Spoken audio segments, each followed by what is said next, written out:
determine where the bias is, but certainly later on the card we'll be able to pick up some hints. So hopefully we can help along with that. And just let me mention, the last thing I'll mention about race number 2 is it is the start of our first pick 3 on today's card of racing. Let's move on to race number 3, a speed index event. These are 3-year-olds and up with an average of 70 and under, so they're kind of on the slow side.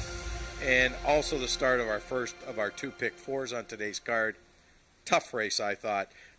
We both landed on the 4-horse Winning Okie, Max Bedell riding for Paul Garrison, but I don't know. I don't know how much confidence I have in perhaps this horse winning. I just don't know. Well, yeah, so I'm going to start a pick 4 in this race, and we'll show the ticket as we get closer to race 3. And, yeah, this is a very confusing little bunch. I mean, we have a couple maidens. We have a mare, a classy 8-year-old mare who hasn't won in a long time and just doesn't seem to really have that get up and go. And then we've got the 2 outside horses, the 2 3-year-olds who are not too bad horses. Look at Winning Okie. You know, adding to confusion, Nick, is the 220-yard distance. Right. This is like, you know, pretty short. Right. And Winning Okie really doesn't run that many bad races. I liked, you know, his latest, finishing 3rd to a very quick filly, goodness gracious. I guess you could like Chiseled Man. You know, he had a trouble at the start last time, and he won at 250 before that. But I think if you don't, you know, if you're betting the pick 4, you don't use 1 or 2 horses. Like, I mean, I think Winning Okie is a key, but you know, maybe I'd use Chiseled Man as well. Yeah, I mean, there are some more. I mean, Bewitching, I mean, you mentioned it, this 8-year-old mare, she just hasn't been good in the last couple of years, but certainly from a class perspective, she really stands out. She's won 3 races in her life. You know, combined, the rest of the field hasn't won 3 races, but she has been no good. I mean, we got to be honest about that. And I don't know, who knows? 3rd start off a layoff, I don't know what to say, but tough race. Let's move on to race number 4, speed index event. These are 90 and under, so we're going from a 70 and under to a 90 and under. Pretty significant class upward. We do have a scratch in here, the 5-horse Hanover Hill Dashing, down to a field of 4, which is double a field of some races at Fort Erie yesterday, so I don't know what can I say here. Goodness gracious, fast streaking Nick. I think it's between the 2. And I picked She's Sizzling, and I'm going to show you why. This is a really good mare, and, you know, she's one of these horses that is just not quite good enough to beat the Had to Be Ivories, and the Country's Coming Back, and all the good horses. Oh, hang on a sec. Okay, wait a minute. Yeah, so I'm going to show you. I'm just going to try and see where she went here. Yeah, so we're looking at horse number 3. We'll wait till the pan shot gets going here. So this is the Ontario bred Maturity, for heaven's sakes. Mm-hmm. And she's running against Had to Be Ivory, who's on her outside. She's not amazingly quick out of the gate, and it looks like she's going to be, like, well beaten here. This mare digs in here, okay? She's 4th here. Mm-hmm. And I like the way that she battles back and beats Feisty Icon, who's 2 her inside, for 3rd. This mare is taking a huge class drop today. I know that she hasn't won in a long time, but look she's been beaten a neck in the last year's Peak of Maturity to Had to Be Ivory. She's run against the best horses, and you know she's too good for some of the lower level races, and she's just not quite good enough to win a stakes race. So I like her chances today. 250. I think it's going to be okay for her. I like her going 250 yards. So that's my pick to do a mild upset over the Rapid, goodness gracious, and the 2 guys on the outside. Okay, let's move on to What do you race. think about that? Yeah, I think I understand the logic there. I'm still going to stick with 2-3. Okay. No problem. Let's move on to race number 5, which is another speed index race, 80 and under the number. We got a lot of speed index races today anyways. Surprising the fields aren't big enough because almost everyone's eligible to run in a speed index race, but it is what it is. I went with the 5-horse SR Blue Hawk. You went with the 6-horse Just As Sweet As Me. That horse is going to be a bit of a price. This race, I have, if you could see my my papers here, I've scribbled out 3 different picks and 3 different ways of doing this. I had SR Blue Hawk, and then I had All Night Long, and then I landed on Just as Sweet as Me for whatever reason. I don't think the distance is long enough for him, but he's in pretty good form. I don't mind the outside post, but yeah, this is a race. This is the race I used an all in the pick 4. SR Blue Hawk is the lone 3-year-old in the race. He looks pretty good in the race. I mean, look at he's been running against Streaking Little Wagon, the top 3-year-old in the grounds. And last time, he did qualify for the Peacock Derby, but he, actually got quite silly in the walking ring, if you remember, and landed in the bushes. So, once they got him out of the bushes and all, he just didn't really do much. If he can get back to his good form from earlier this year, yeah, sure, he's a good play in there. But I think as far as value, I like Just as Sweet as Me, and I think All Night Long has got a good chance to win here. This is his third start off the layoff. He's only had 2 outings this season.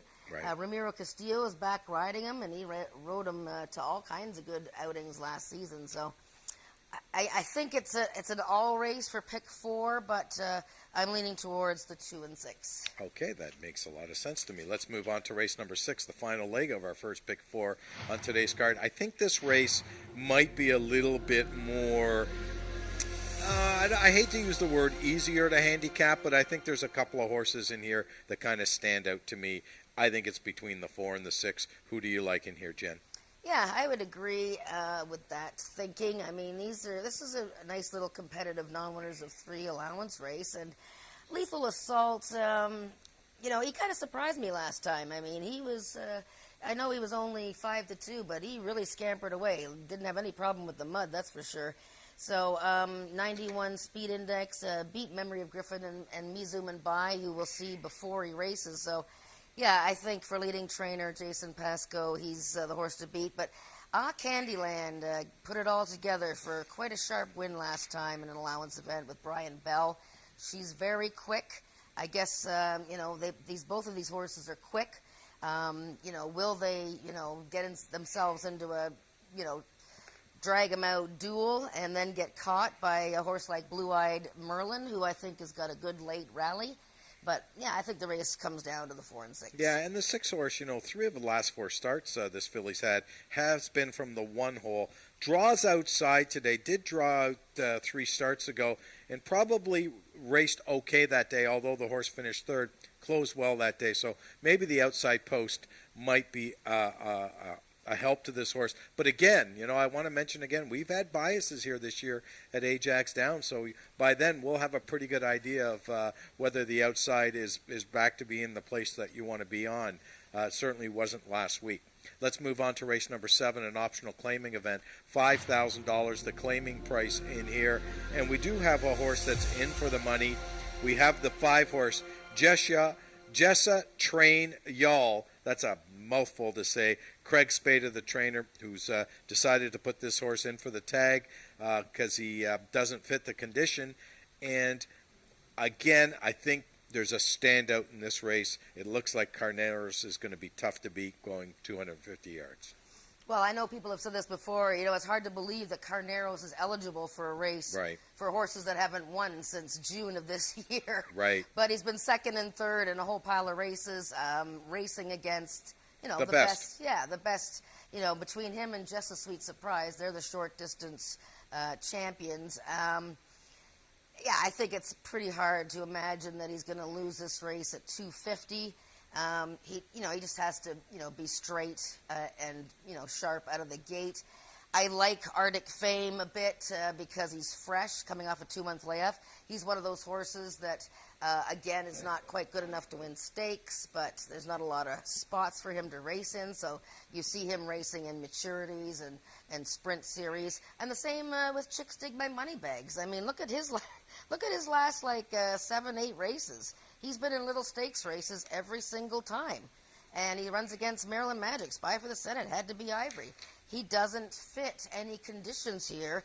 And finally, he gets into this non-winners since June this year. And what happens? He's got to run against Carneros. So, it'd be nice to see Chicks Dig My Money Bags get into the top 3 here. But Carneros is going to be tough. There's no question about that. He's going to be really, really tough in here. I do want to mention Chicks Dig My Money Bag. The horse has not had a good year. I mean, 6 starts this year. hasn't been first or second, has been running against some really tough horses, and he is a better horse than he's showing on paper this year. There's no question about it. This horse last year won 3 races. Let's not forget that. He made $25,000. Not sure if 250 is his best distance, but he has one going 250. So he's a horse that used to have quite a bit of early lick when Reagan Knowles used to ride him. I believe Reagan is retired, at least retired from this year from riding. And Brian Bell might be a help to this horse because he's pretty aggressive out of the gate. So if there's anyone that can pull off the upset, I think it probably will be him. But I agree with you. Carneros is a standout. Let's move on to race number 8, the feature race on today's card of racing. The Gridiron Gallop, 110 yards the distance. These are for 3-year-olds and up, which have never won going the distance. And boy, we've got some champions in this race. Surprisingly so to some point of view, but I think you landed on Maryland Magic. I landed on Sugarman's Delight. What do you say? Yeah, so just before we play it, so I want to show a race here. And the reason I'm showing Sugarman's Delight's the last time he raced at 110 yards is because I want to show people what the Gridiron Gallop looks like. Because we have so many good horses in this race who have never even tried the Gridiron Gallop. I mean, Feisty Icon, last year's Horse of the Year, and a stakes winner this year. I mean, he's cutting back from 400 yards. This is like diabolical. So let's watch, so I want to see the pan shot because the head-ons don't really help me here. But so we're going to show the July. Ladies and gentlemen, in the 7th and final race of the afternoon, the rider change on number 2, Country Boy 123. The new rider is Cassandra Jeske. Cassandra Jeske now rides number 2, Country Boy 123 in this upcoming 7th race. Okay, so let's take a look at this replay that I wanted to show. Okay, so this is. I wanted to get people seeing what it's like 110 yards. Sugarman's Delight, starting from post 6, the outside horse there. And look at that outside horse. So he actually doesn't even break all that sharply in the race. I'm just trying to think who won the race, the gray horse. But he finished very well, Sugarman's Delight. This is the kind of race, obviously, that if you don't break, you don't win. But, are we going to go with horses, Nick, like Maryland Magic and Feisty Icon, who are the class of the races? They're stakes winners. They're, champions, and they've never tried 110 yards. Are we going to just take them blindly and think, okay, well, they'll figure it out. Maybe they'll just break fast and win anyways. Or are we going to take horses here that have tried 110 yards and run well at the distance, like a Sugarman's Delight or an AJ Chicken 15, the 4-horse? What do you think? You made a great point there. I mean, and I'm going to go back to the old days at Greenwood, 30 years ago when I used to bet thoroughbreds at Greenwood Racetrack. And at the beginning of the meet in the spring, we ran 4.5 furlong races at Greenwood. They were all short races. And I was taught back then, class is not that important when you're going 4.5 furlongs in thoroughbred racing. It's all about brute speed.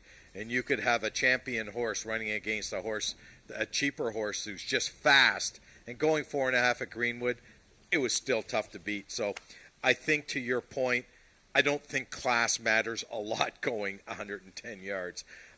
Mind you, Maryland Magic does have speed. He does have class, but he does have speed. The reason why I landed on Sugarman's Delight is because although he has got class, he's made almost $200,000 lifetime, he's got speed. He ran 110 yards, got beat a nose one day. So I know that he's fast. AJ Chicken 15, speed. Give me those horses over a Feisty Icon. Actually, I mean, I'm not the smartest guy in the world, but Feisty Icon, I'm a little perplexed on why Rick Kennedy is running this horse at 110. And I hope I'm wrong. I hope the horse wins because I love the horse. He's a champion. He's made $380,000. But it's not the spot I would be running this horse unless I thought maybe he needs this workout for a prep, because he's only had one race since August the 18th. So give me brute speed versus class any day going 110 yards. Does that answer your question? Am I clear? Yes, sorry. My earpiece, I haven't been able to hear you for for a while. So.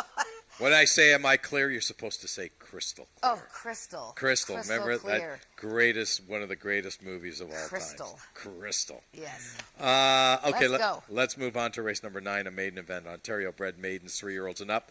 250 yards the distance. We have a field of 6 in here, and my best bet of the day, I can't believe I'm saying this on a horse that's 0 for 11, a maiden 0 for 11, but this horse is by Bono Jazz, too. Jazz stepping, I don't know how he gets beat today, but then he's gotten beat many, many a times.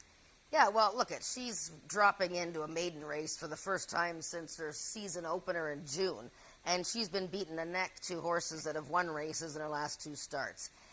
It's her race for the taking here, Jazz Steppen. I know jockey Rachel Isaacs, she has quite a fan club. I know one of her fans, Jeff Bratt from Woodbine, Woodbine host, is cheering for her. And Jeff, I want you to know that Jazz Steppen is both of our best bets today. Rachel's going to get a victory. Kit's a winner is a horse that you have to respect as well. Very sharp out of the gate last time and finished a clear second. Jeff Bratt, he's one of the good guys in our game. I just have to mention this. I'm trying to think back. It might have been about 6 years ago. I think I was living in California, and I was in Vegas for the weekend. And I'm walking on the strip. Who do I see? Jeff Bratt. I saw Jeff Bratt on the street. We started talking and all that. I mean, just a really good guy. So I hope you're watching, Jeff, because we love you here at Ajax Downs. But, back to Jazz Steppen for a second. It's about time that the Connections found a maiden race because, I'm against running maidens against winners, but they're back into where they belong, so hopefully they can get the job done in here. I don't think it's an overly tough race. Kit's a winner. Again, another horse that's 0 for 12. Precious Memories. Tony Phillips is riding this horse for trainer Barry Wood. Hasn't been bad, has had 2/3, but again, not an overly tough race. I know Frank Ferrari kind of likes Signature Eyes in here. My only concern with that horse is I'm not sure if 250 yards is the right distance, but this horse is the only horse in the race that's actually won a race. Like, won the race, got taken down. So other than that, I don't think it's a tough race. I would agree. And I don't think Carol McIntyre is going to be too pleased with me because I also picked her to win the last race. I picked her to win the late double. Oh, you did? Well, I didn't do that. I mean, I picked her horse for 3rd. Let's talk about the 10th race, another maiden event. These are 3-year-olds and up, 220 yards. So we got a lot of short races today. I guess we have a lot of short horses running today. I went with the 1 in here, and Bob Broadstock's going to be mad at me because every time I pick Bob Broadstock, he never wins. I went with the 1 in here. You went with the 7. Talk to me. Yeah, I like investments. I like his post. This is a 5-year-old gelding, and obviously he's got ability, but also at the same time, he's been a bit of the delicate side. He began his career in 2018. He raced just twice last season, and he recently just came off like a 14-month layoff. It was an excellent effort. He was a clear second behind a Broadstock filly that, couldn't lose that day. So I see this horse going forward. Carol McIntyre has a pretty good win percentage with horses making their second start off of a very long layoff. But, I like the 1 horse. This is a horse that's also had a lot of chances. 6 top 3 placings. Really good finish last time. Just couldn't quite get up to beat a filly, I believe, that I had picked. And now going to 220 yards. So really has to get going, the 1 horse. Cutting back to 220. Okay, we've run out of time here on Talking Quarters today on this beautiful Wednesday, October the 20th. We're going to take it upstairs to the voice of Canadian quarter horse racing, Frank Ferrari, for the changes on today's card.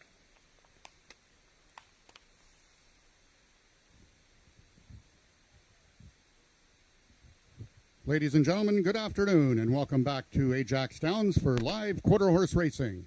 Welcoming you. My name is Frank Ferrari, welcoming all the viewers from south of the border and north of the border on this afternoon's 10-race card. We will get right to the changes. If you can turn to your programs to race number 1. In the first race, we have the following overweights. Number 2, Acting Obsessed, is 5 pounds over. Number 5, Hot Lips Hula, 1 pound over. Horses racing with the flipping halter on. Number 3, Down Sullivan Street. And number 5, Hot Hot Lips Hula. Race 1 has win, play, show, exactor, and triactor wagering, first half of today's daily double. In race number 2, the following overweights. Number 1, Miss Orient Express, 6 pounds over. Number 2, Fly Bell Cartel, 1 pound over. Number 3, Cool Castillo, 4 pounds over. And number 5, Me Zoomin' By, 1 pound over.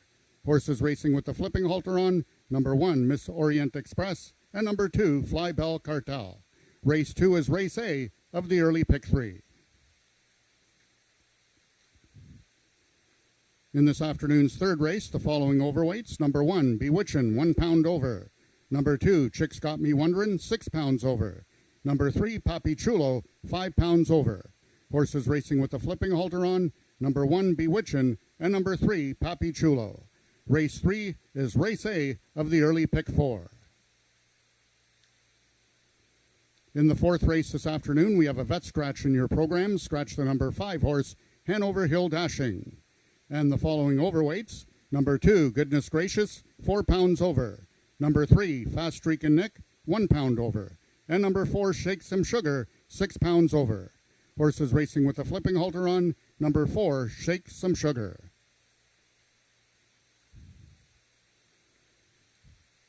Race 5 this afternoon, the following overweights. Both number 2, All Night Long, and number 4, A Fancy Arrangement, 1 pound over. Number 5, SR Blue Hawk, 4 pounds over. Horses racing with the flipping halter on. Number 1, Caraway's Jet Moon. Number 2, All Night Long. Number 5, SR Blue Hawk. And number 6, Just As Sweet As Me. Race number 6, the following overweights. Number 1, CC Senator Page, 4 pounds over. Both number 2, Volita, and number 4, Lethal Assault, 1 pound over. Number 3, She's a Flyin' Bach, 5 pounds over. Horses racing with the flipping halter on. Both number 5, Blue-Eyed Merlin, and number 6, Ah Candyland. Also number 6, Ah Candyland, carries 6 pounds over. That brings us to the 7th race. Race 7, the following overweights. Number 3, Chicks Dig My Money Bag, 6 pounds over. Both number 5, Just a Train Y'all, and number 6, Carneros, both 1 pound over. Race 7 is race A of this afternoon's pick 4, the late pick 4. And racing with the flipping halter on, number 4, Arctic Fame, number 5, Just a Train Y'all, and number 6, Carneros. The 8th race is the Gridiron Gallop. In that race, we have all the following overweights. Number 1, Sugarman's Delight, 6 pounds over. Number 2, Perry Funny Steven. Number 4, AJ Chicken 15. And number 7, The Kingsman, all 1 pound over. Number 3, This Chick Rules, is 5 pounds over. And number 6, Maryland Magic, 4 pounds over. Horses racing with the flipping halter on. Number 7, The Kingsman. Race 8 is race A of the late pick 3. In the 9th race, the following overweights. Both number 3, Jazz Steppin', and number 4, Hours to Fly, 5 pounds over. Number 5, Signature Eyes, 6 pounds over. Race 9 is the first half of the late daily double. That brings us to the 10th and final live race of the afternoon. In that 10th race, we have a steward scratch in the program. Scratch the number 4 horse, Caraway Zoomin' Lane. And the following overweights. Number 1, JLS Dean's Dynasty, 4 pounds over. Number 2, Heavenly Fighter, 1 pound over. And number 7, Investments, 6 pounds over. Those are the changes thus far in your program. Any further changes or corrections will be given to you before each race. The temperature is 20 degrees Celsius, 68 degrees Fahrenheit. Track conditions are listed as fast, and the wind is from the west, light wind at 10 kilometers an hour, which is 6 miles per hour, so there will be a crosswind this afternoon. First race post time is at 12:55 in 6 minutes.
The horses are now entering the track for today's first race. It's for maiden 2-year-olds, running for a purse of $11,000. Number 1, Leaving You Shoes, owned by Craig Spada and ridden by Cassandra Jeske. Number 2 is Acting Obsessed, owned by Brooke Sisson, the mount to Rachel Isaacs. Number 3 is John Wilson's Down Sullivan Street, ridden today by jockey Carly Furlonger. Number 4 is Don't Give Me Lip, owned by the partnership of Carol and Jamie Robertson, Josh Scott in the saddle.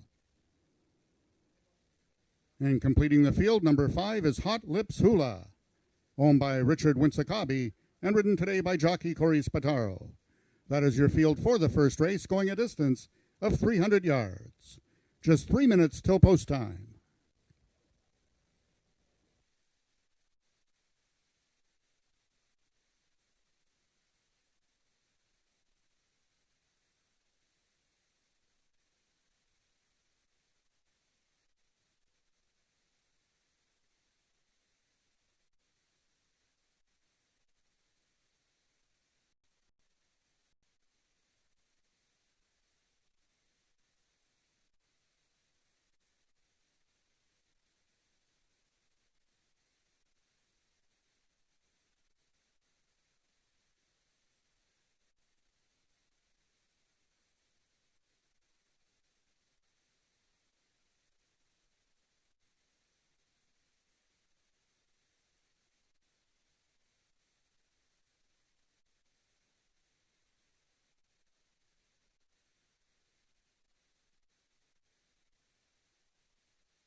All the horses are now approaching the starting gates. Just 1 minute till post time. They'll be loading shortly.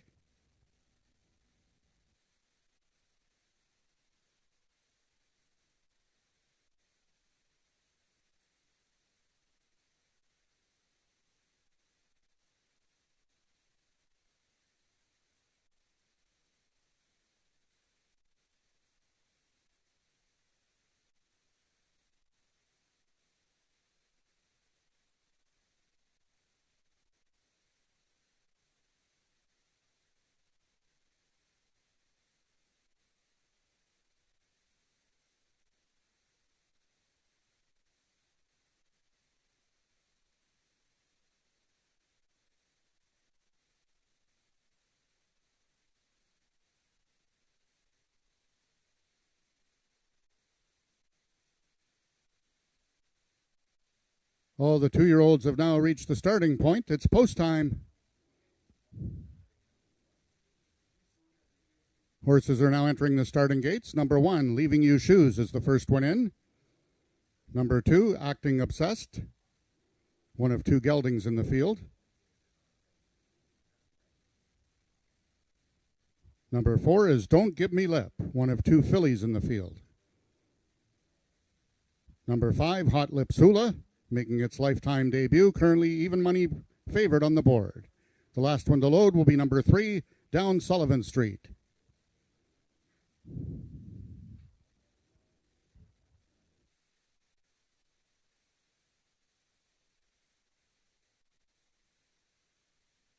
Going in, last one is Down Sullivan Street.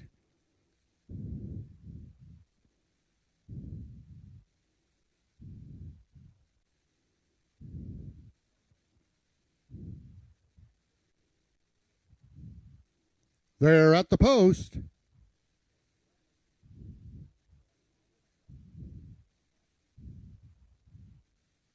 And they're off. Out quickest towards the inside is Leaving You Shoes. From the extreme outside is Hot Lips Hula, and in the center is Down Sullivan Street. It's Leaving You Shoes and Hot Lips Hula. Those two coming down to the payoff, and it's going to be Hot Lips Hula breaking its maiden at first, asking to win it. Second was Leaving You Shoes, and Don't Give Me Lip will complete the triactor. Race 1 unofficial, 5-1-4.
The unofficial winner of the first race was number 5, Hot Lips Hula.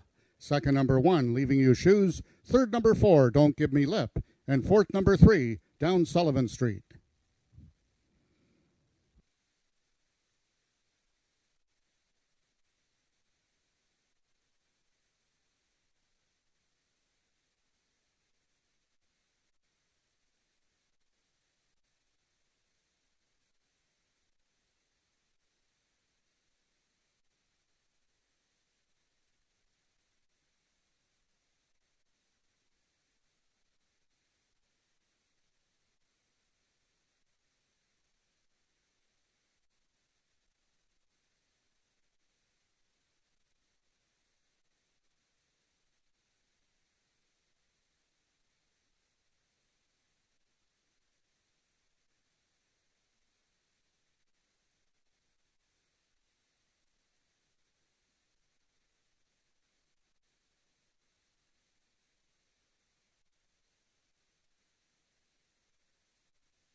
Results of the first race are now official. The winner is number 5, Hot Lips Hula, 2-year-old bay filly by Volcom out of Ms. Blue Moon by First Moonflash.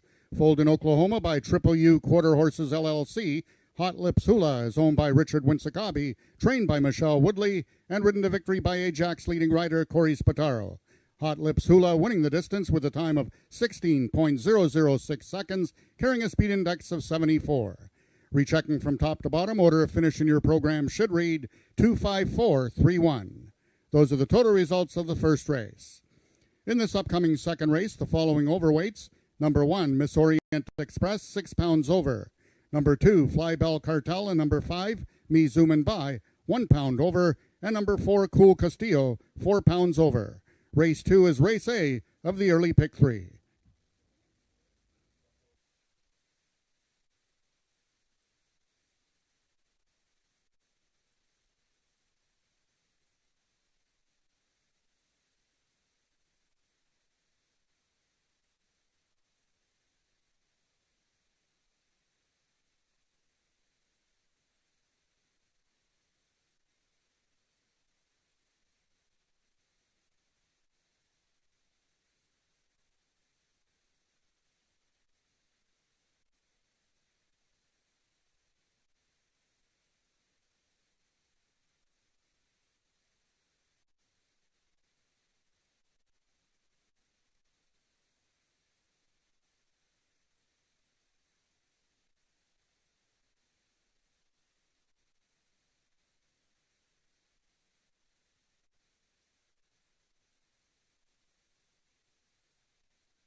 Is that its name? Doug?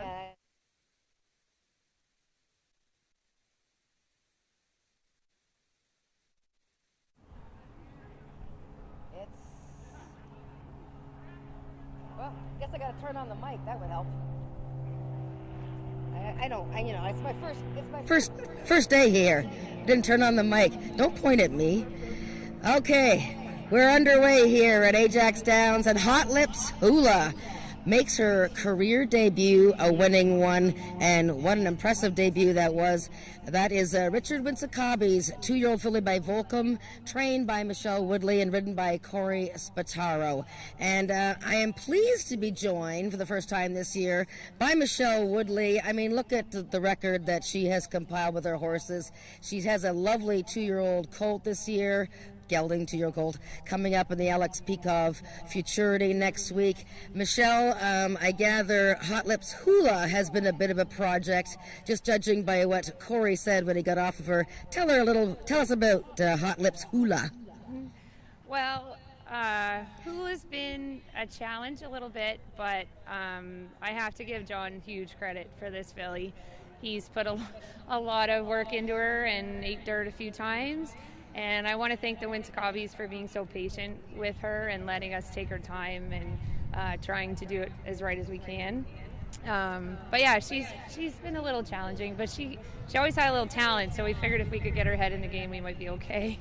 Yeah. Well, your horses are always sent here absolutely perfectly prepared, and your first time starters win a lot, so that's why a horse like her is paying $3 to win.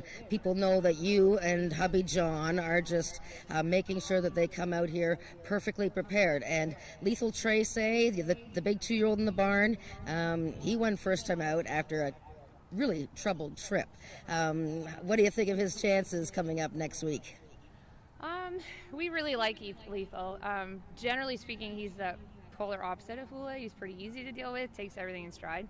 He is a 2-year-old, so hopefully that continues. But yeah, he ran really well at his trial. He left a little slow, but he closed really well and ran really game and brave. So if he breaks a little better and can stay out of trouble, I think we should be close. Yeah. Well, congratulations. You guys do a tremendous job with your horses. People notice, obviously, because you're always well bet. And the Winsacoppies, you got to cheer for them, right? They spend the money, and they give the nice horses to you, and you're good to go. Thank you very much. All right. We are underway at Ajax. We got 10 races today. The first pick 3 starts in race 2, and that's coming up in 15 minutes.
Race number 2 is an allowance event. These are 3-year-olds and up, which have never won 2 races lifetime. Let's talk about the 3-horse 8-1 Memory of Griffith. Tony Phillips riding for Eric Lettinen. This horse is my selection in here, Jen. 8-1. I wish they would stop the betting. If I got that price, I'd be running to the window. Yeah. Wow. It's like I'm making my own rap video or something. That was cool. Yeah, that was cool, wasn't it? Yeah. This horse is a major contender here. He's winless in 4 starts this season, but first of all, first 2 outings against Had to Be Relentless. Those were tough races. Plus, he didn't have very good starts in either of them. Most recently, 2 starts ago, I should say, he was second in an excellent effort. And last time he finished pretty well against some tough older horses. So I think he is a really nice fit in this non-winners of 2 lifetime event. And he's right in the middle of the field. Well, there you go. Well, now let's talk a little bit about your selection in here, the 5-horse. Me Zoomin' by Ramiro Sanchez Castillo, riding for trainer Tom Dunlop. That's his first call rider. Yeah, this is a really consistently good gelding and one of the favorites of mine. He's sort of a leggy type of quarter horse, more, tall rather than short and stocky, and pretty much on his toes here. I'm just watching to make sure he's not getting warm, and no, he's not. He's looking very good. I like the fact that he's getting a bit more distance today. He's a horse that likes 400 yards, so while he's only going 300, he is going further than last time when he put in a really good chasing effort from the rail post. And that day, the rail wasn't all that great, the place to be. And the horse that's taking a lot of the early money in here, the 1-horse Miss Orient Express. Brian Bell in the saddle for the first time on this 3-year-old filly coming out of the Bob Broadstock barn. Yeah, Bob Broadstock has the 1 and 2 horses in here, both fillies.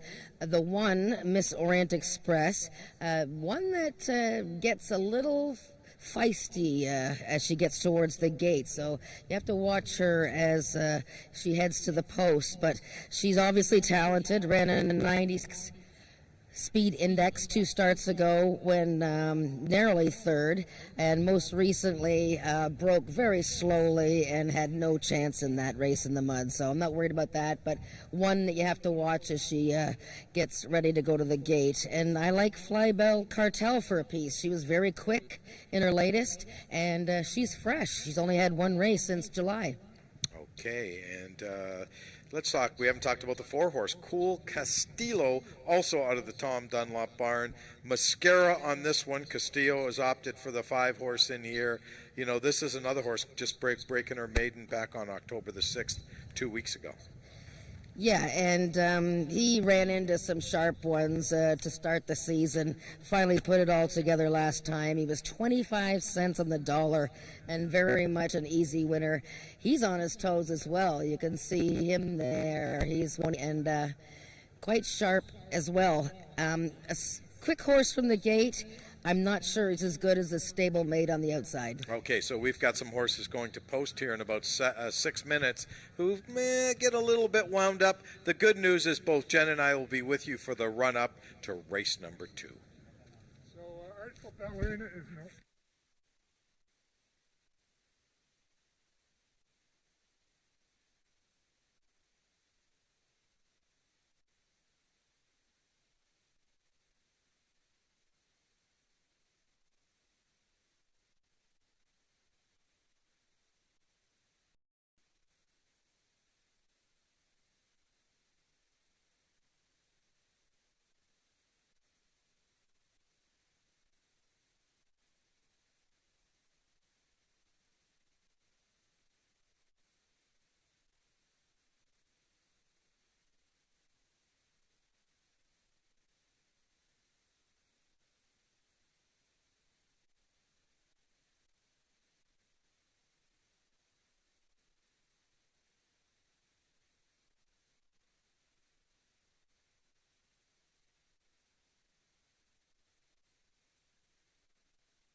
The horses are now entering the track for today's second race. It's an allowance for 3-year-olds and upward, non-winners of 2 races lifetime, running for a purse of $12,000.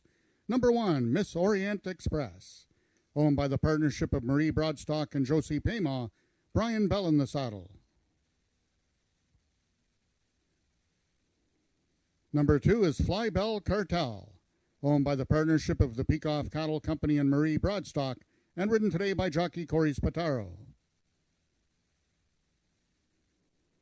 Number 3 is Memory of Griffin, owned by the partnership of Eric and Joyce Lettinen, Tony Phillips aboard. Number 4, Cool Castillo, owned by Rick Crispy, and ridden today by jockey Ismael Mosquera.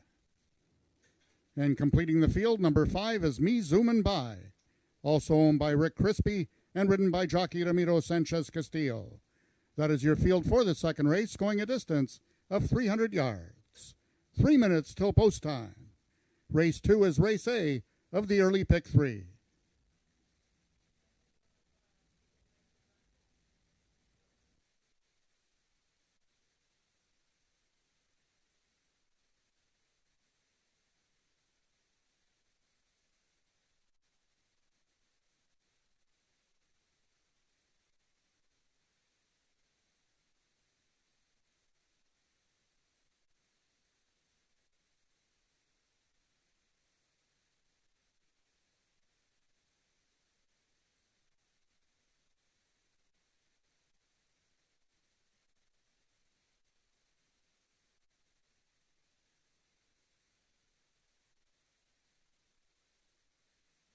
Okay, Jen, horses are approaching the gate shortly.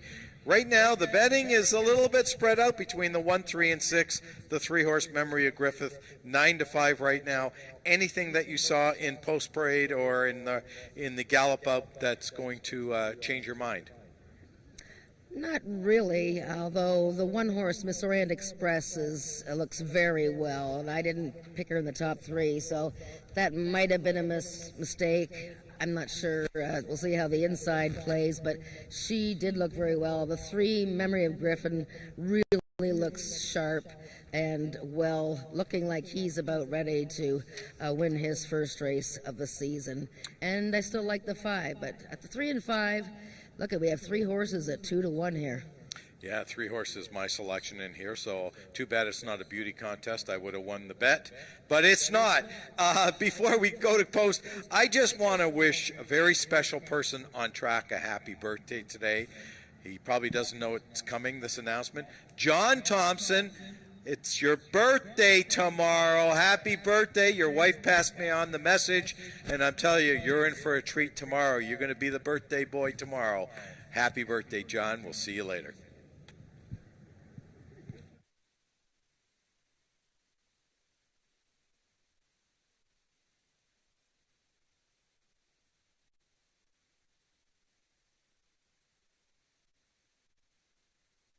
The horses are now approaching the starting gates. Just 1 minute till post time. They'll be loading shortly.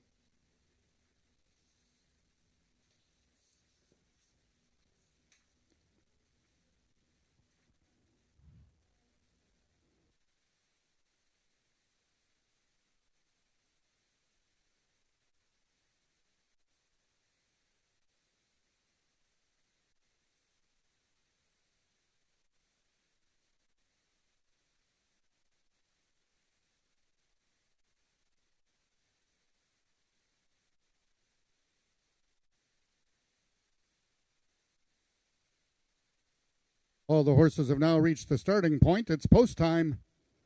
Horses now beginning to load. Number 4, Cool Castillo. 1 of 2 in here for Crispy and Dunlap. Number 3, stablemate number 5, Me Zoomin' By is in. Number 3 is Memory of Griffin. Last 2 to load are the Bob Broadstock trained. Number 1, Miss Orient Express, and number 2, Fly Bell Cartel, trying to give Corey Spataro both ends of today's daily double.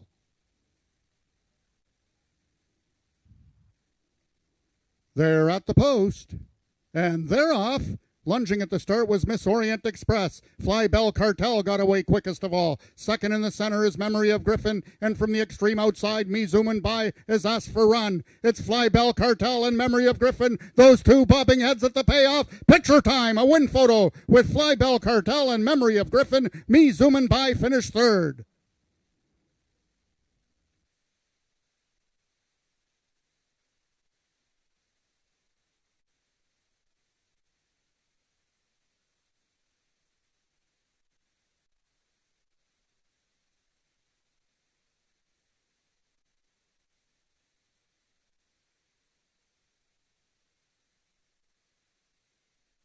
We have a photo to win in the second race between Fly Bell Cartel and Memory of Griffin.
In the win photo, it was number 3, Memory of Griffin, winning it by a lip over number 2, Fly Bell Cartel.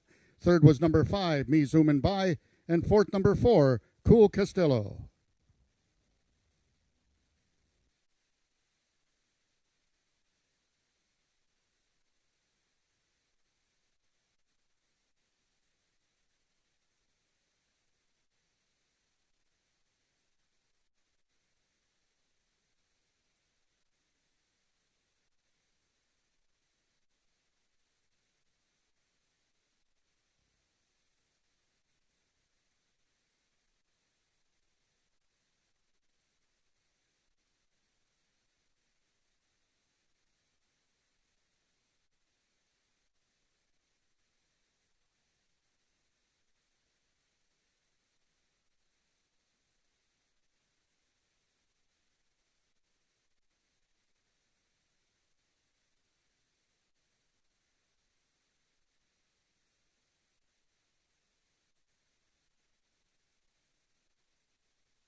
The results of the second race are now official. The winner is number 3, Memory of Griffin, 3-year-old Sorrel Gelding by One Fabulous Eagle out of Is It Memorex by Leaving Memories. Bred and owned by the partnership of Eric and Joyce Lettinen, trained by Eric Lettinen, and ridden to victory by jockey Tony Phillips. Memory of Griffin winning the distance with a time of 15.751 seconds, carrying a speed index of 83. Rechecking from top to bottom, order of finish in your program should read 52143. Those are the total results of the second race. In this upcoming third race, the following overweights: number 1, Bewitchin', 1 pound over; number 2, Chicks Got Me Wonderin', 6 pounds over; and number 3, Papi Chulo, 5 pounds over. Race 3 is Race A of the early pick 4.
The mirror is right behind.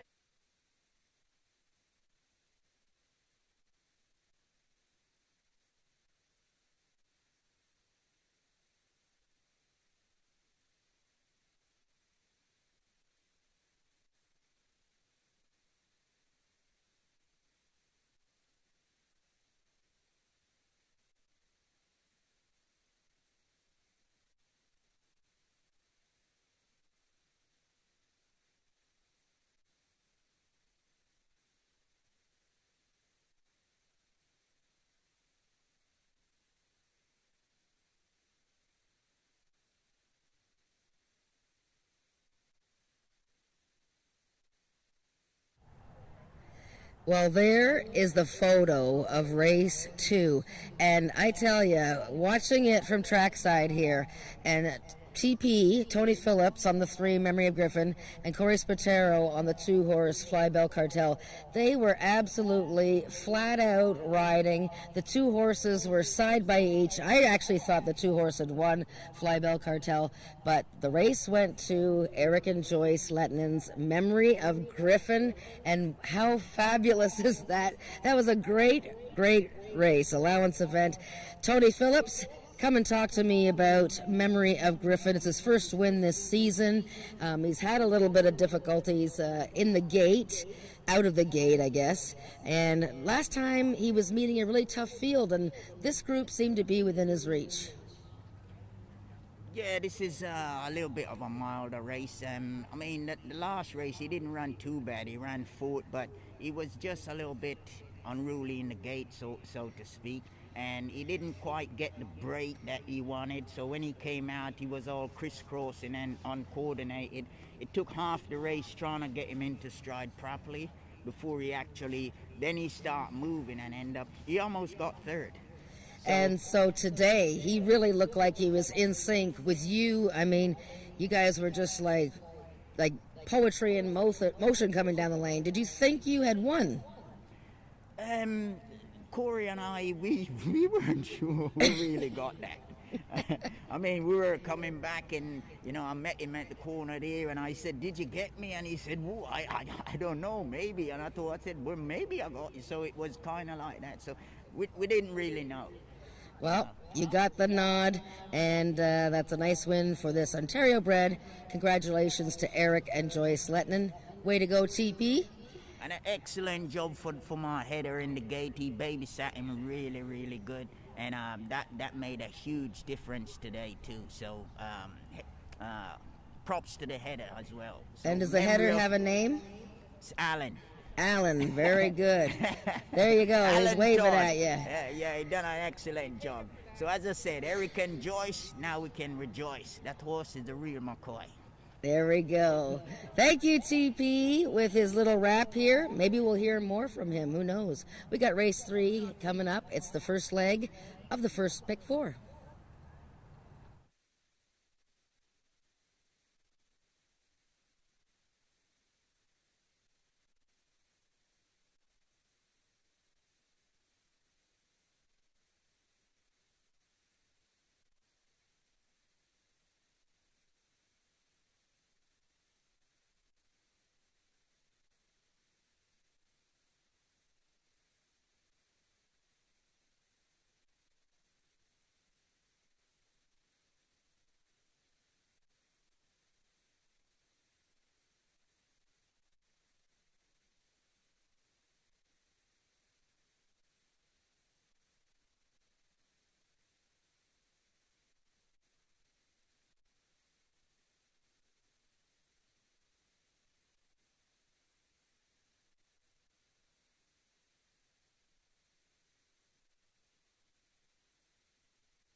Race number 3 is a speed index race. 3-year-olds and up, average 70 and under in here.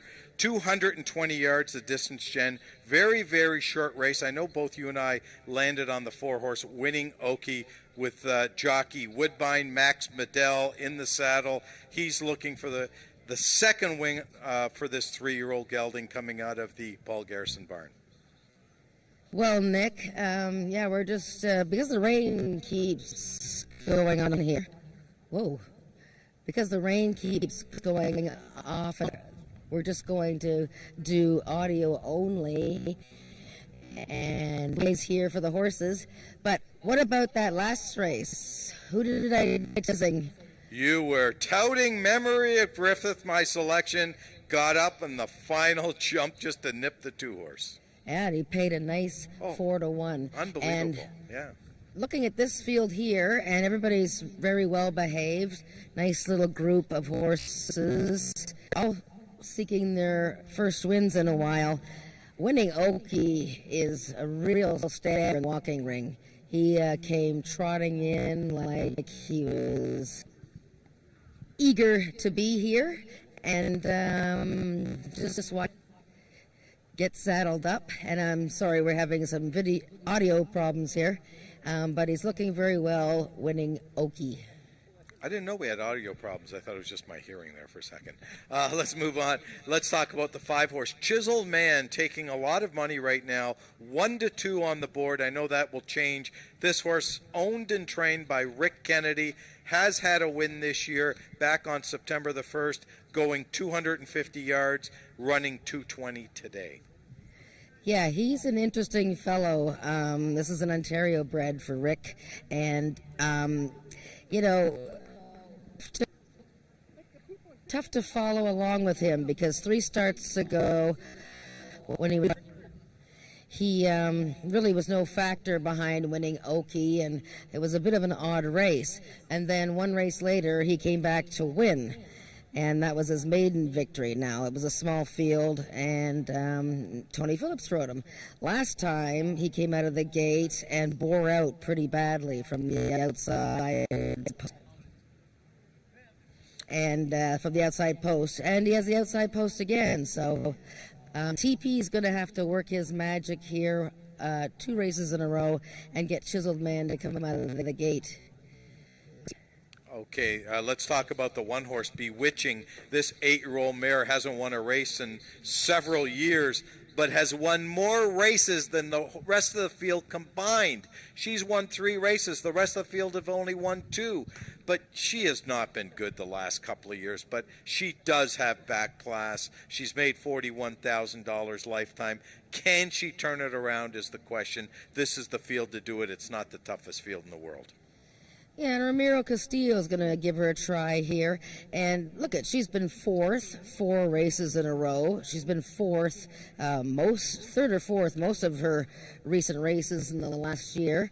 So she picks up X, and she tries hard. But yeah, she has not been able to have that killer instinct in the final part of her races. So we'll see how cutting back to 220 yards works for her here, and with Ramiro taking over, she makes a nice appearance. There you go. That's the analysis for race 3 coming up in about 7 minutes. The rain is starting here. It's sprinkling down a little bit. I don't anticipate a track condition change, though. Good luck with your wagering in race number 3.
The horses are now entering the track for today's third race. It's for 3-year-olds and upward with an average speed index of 70 and under, running for a purse of $9,000. Number 1, Bewitchin', owned by Dan Giles and ridden today by jockey Ramiro Sanchez Castillo. Number 2 is Chicks Got Me Wonderin', owned by Christine Tavares, Brian Bell in the irons. Number 3 is Papi Chulo, owned by Brooke Sisson and ridden by Rachel Isaacs. Number 4 is Winning Okie, owned by the partnership of Earl Foster and Ross Leach, the mount to Max Badal. And number 5 is Rick Kennedy's Chiseled Man, Tony Phillips aboard. That is your field for the third race, going a distance of 220 yards. Just 3 minutes till post time. Race 3 is race A of the early pick 4.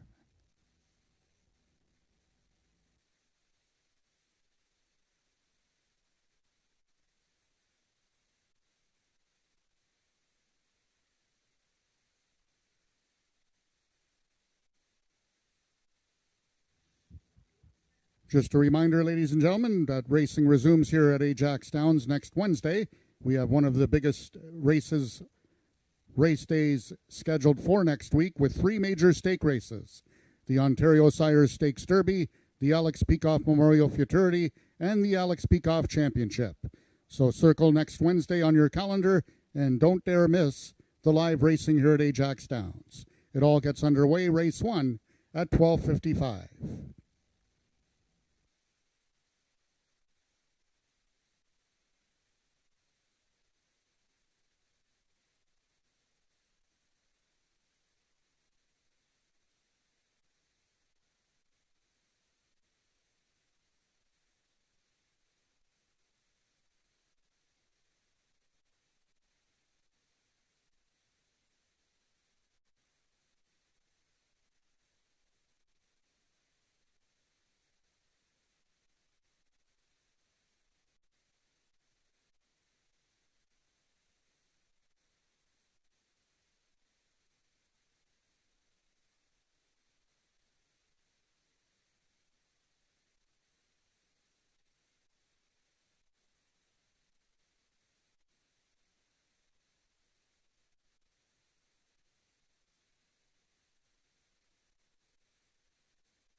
Horses are now approaching the starting gates. Just 1 minute till post time. They'll be loading shortly.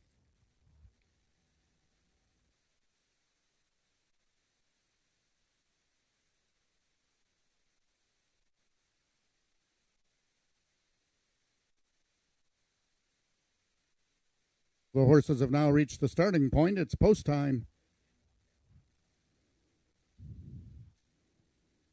Number 2, Chicks Got Me Wonderin', is going in. Currently the longest shot on the board at 6-1.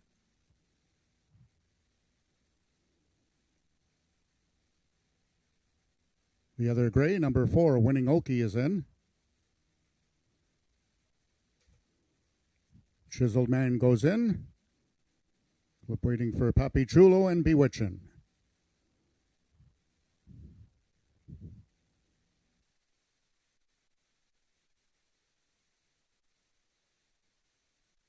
Anyways, we lost the audio there, the video. Coming down to the payoff, it's going to be between Bewitchin' and Winning Okie.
In the photograph, the unofficial winner of the third race was number 1, Bewitchin'. Second was number 4, Winning Okie. Third, number 5, Chiseled Man. And fourth, number 3, Papi Chulo.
The results of the third race are now official. The winner was number 1, Bewitchin', 8-year-old brown mare by It's All About Speed out of the Witching Hour by Dashin Chico.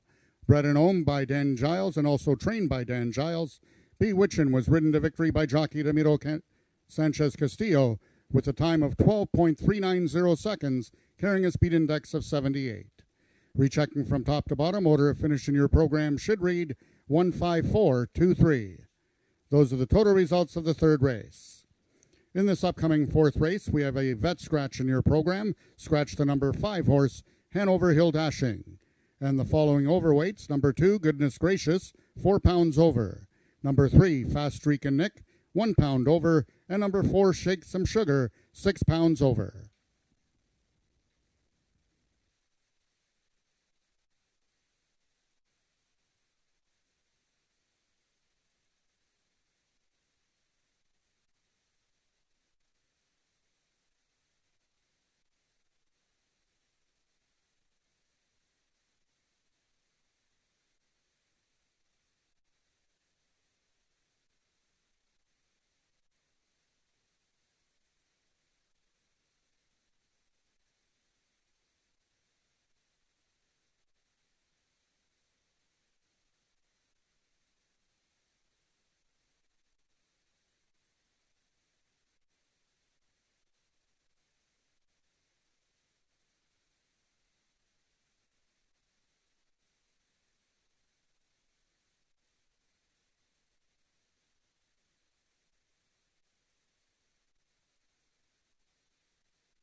Okay, I guess because Halloween is coming up, maybe I should have included Bewitchin' in my pick 4 wager. But what a race that was. Another close finish.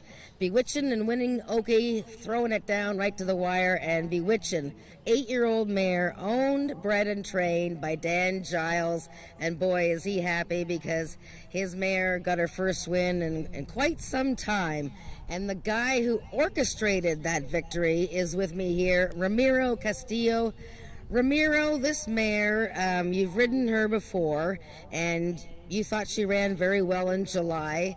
You just told me that you were happy that you were riding her today because you thought she had a chance, but she hadn't won a race in so long.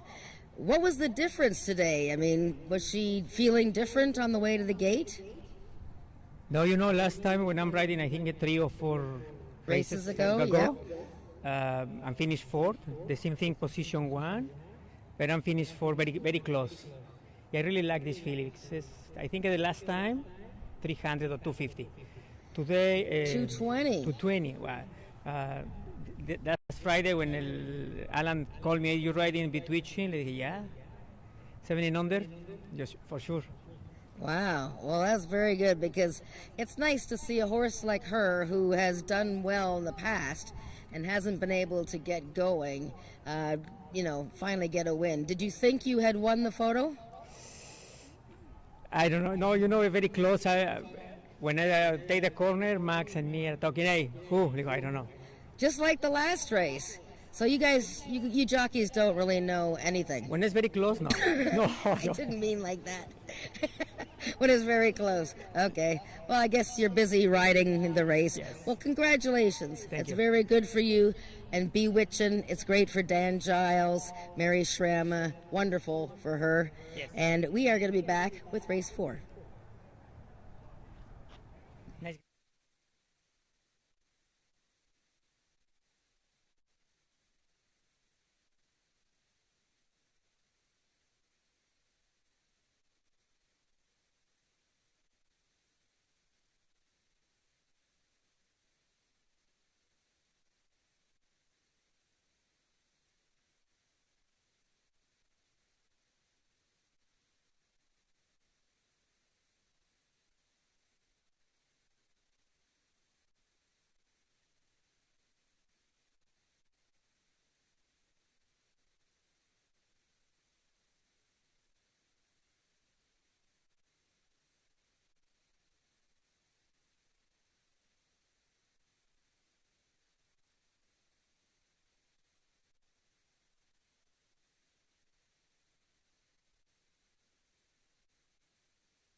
Race number 4 is a speed index event. 90 and under the speed index number. The significant part, Jen, is the distance.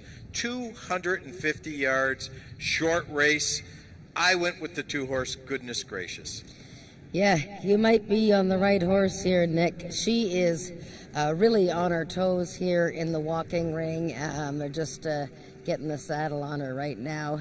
And she came into the walking ring bucking, and yeah, they're just she's really feeling good. So a very quick filly. Carol McIntyre and the Big Dog Racing Stable, they got her figured out. She was having some issues coming out of the gate earlier this year, but now big win last time with a 91 speed index. Well, I see my man Kent Ramsey, the valet here, is doing a heck of a job getting the saddle on this one. She is wound up. A little surprising for a horse that just ran on October the 6th, but maybe she's ready to rock and roll. Let's talk about your selection and here, the 1-horse. She's Sizzling.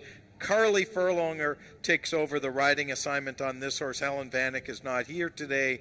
This horse is coming off a 400-yard race in a stake race, actually, and cuts back to 250, maybe the question mark here.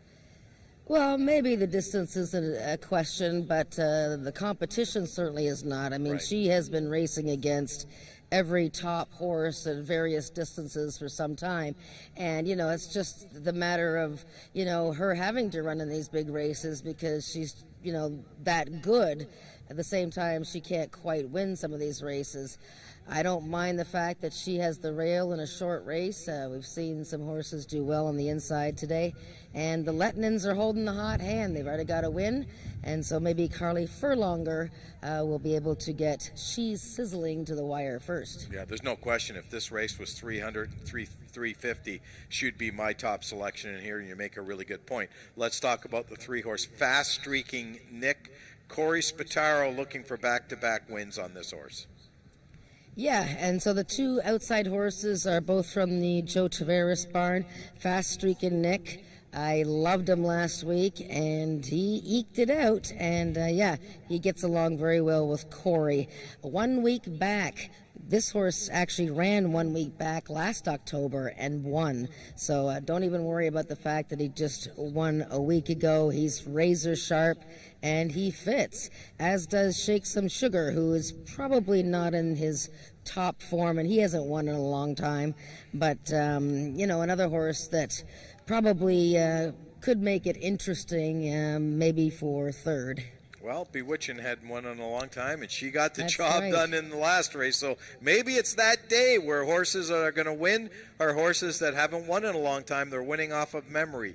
There's 7 minutes to post for race number 4. We'll see you after the race.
The horses are now on the track for today's fourth race. It's for 3-year-olds and upward with an average speed index of 90 and under, running for a purse of $11,000. Number 1, She's Sizzling, owned by the partnership of Eric and Joyce Lettinen, and ridden today by jockey Carly Furlonger. Number 2 is the Big Dog Racing Stable's Goodness Gracious, Ismael Mosquera aboard. Number 3 is Fast Streak and Nick, owned by Christine Tavares and ridden by Corey Spataro. And number 4, Shake Some Sugar, also owned by Christine Tavares and ridden by Brian Bell. Scratch number 5, Hanover Hill Dashing. That is your field for the fourth race, going a distance of 250 yards. Just 3 minutes till post time.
All the horses are now approaching the starting gates. Just 1 minute till post time.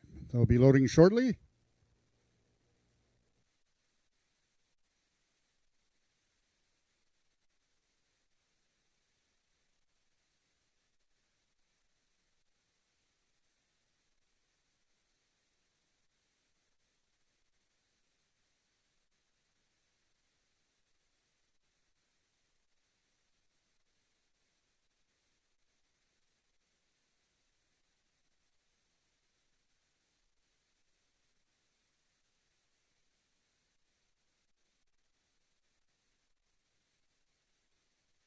Horses have now reached the starting point and they're loading into the gates. Number 1, She's Sizzling is in, trying to give Eric and Joyce Lettinen their second winner of the afternoon.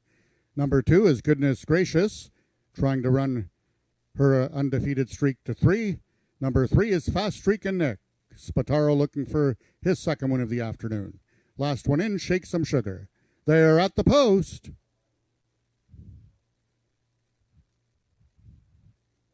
Acting up in the gate, number 1, She's Sizzling.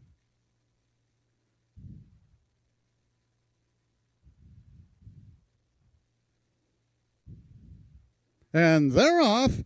Getting out quickly in the center was Fast Streak and Nick. Towards the inside is She's Sizzling between horses, Goodness Gracious, and Shake Some Sugar on the outside. They're all in line. Coming down to the payoff from the inside, She's Sizzling and Goodness Gracious. Goodness Gracious gets up to win it over Fast Streak and Nick and She's Sizzling.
The unofficial winner of the fourth race was number 2, Goodness Gracious. We've got a place photo between number 3, Fast Streak and Nick, and number 1, She's Sizzling. Fourth was number 4, Shake Some Sugar.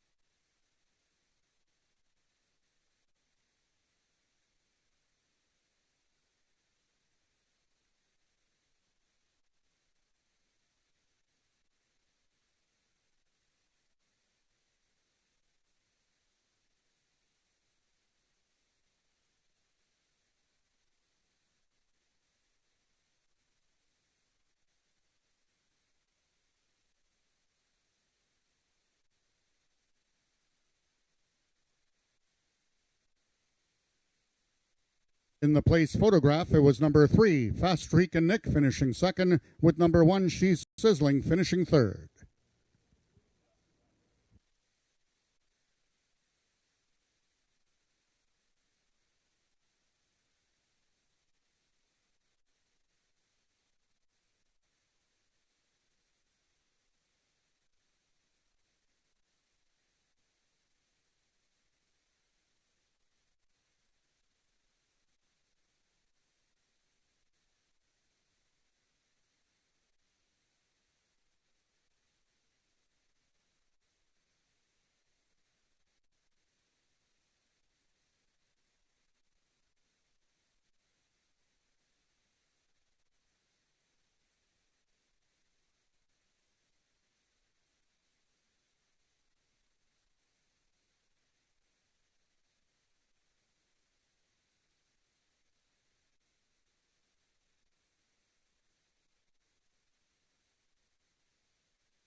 Results of the fourth race are now official. The winner is number 2, Goodness Gracious, 3-year-old Gray Filly by Louisiana Senator out of DR Steppin' Out by Hawkinson. Both bred and owned by the Big Dog Racing Stable, Goodness Gracious is trained by Carol McIntyre and ridden to victory by jockey Ismael Mosquera. Goodness Gracious winning the distance with a time of 13.507 seconds, carrying a speed index of 86. Rechecking from top to bottom, order of finish in your program should read 312 for Vet Scratch. Those are the total results of the fourth race. In this upcoming fifth race, the following overweights, both number 2, All Night Long, and number 4, A Fancy Arrangement, 1 pound over. Number 5, SR Blue Hawk, 4 pounds over.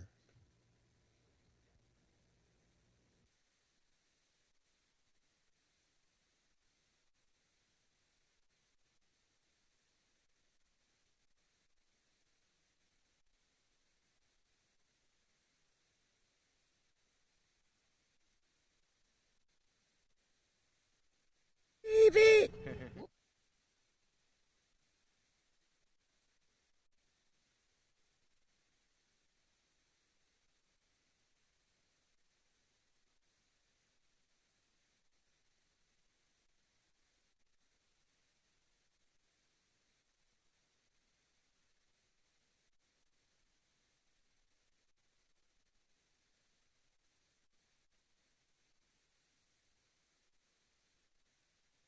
Goodness gracious, she's won again. And what a race that was. Every race today has been unbelievable. That was a 4-horse field, and all 4 were lined up at the finish. And goodness gracious has won for the 3rd straight time officially. She's actually won 4 in a row, but was disqualified from one of those. Seems to be an unbeatable filly right now, and as we saw in the walking ring, she was bucking, she was on her toes, and they were lucky just to get the saddle on her. This is homebred, Ontario bred for Carol and Dave McIntyre's Big Dog Racing, and along for the ride in these races, all these wins, Ismael Mosquera, who joins me here. Ismael, she is really coming into her own now. She is professional. Today, as you said, because she was cutting back in distance to 250 yards, she didn't get loose on the lead and take off from everybody. The others were almost out sprinting her, weren't they? Well, yeah, she's been racing in a little longer races. These 250, they sprint away from her. But she broke in there with them, but they just sprint away from her. And the moment we start getting busy underneath, and she started making the ground. It was a pretty neat race to watch all the 4 horses come very close to it. Yeah, no, and it looked like your horse, she was getting a little bit in tight there as well. She's Sizzling, who was the favorite. You guys looked like you sort of brushed a bit, but your horse dug in, didn't she? Well, like you say with the races before, I have never actually kind of tried to use her as much. We've just been winning on hand, but today she showed that it's not just coincidence that she had heart, and in that little bumping, brushing in tight, she showed character and heart. And very nice. 3 wins for her this year, and you have a nice filly there, and maybe we'll see her one more time. Who knows? We got 2 more weeks after this. Just thank you for the connection. Yeah, it's very good, Ismael. Congratulations to the Big Dogs with Goodness Gracious. We have race 5 coming up.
Jen, just before we talk about this race, what a great finish that last race. A 4-horse blanket finish.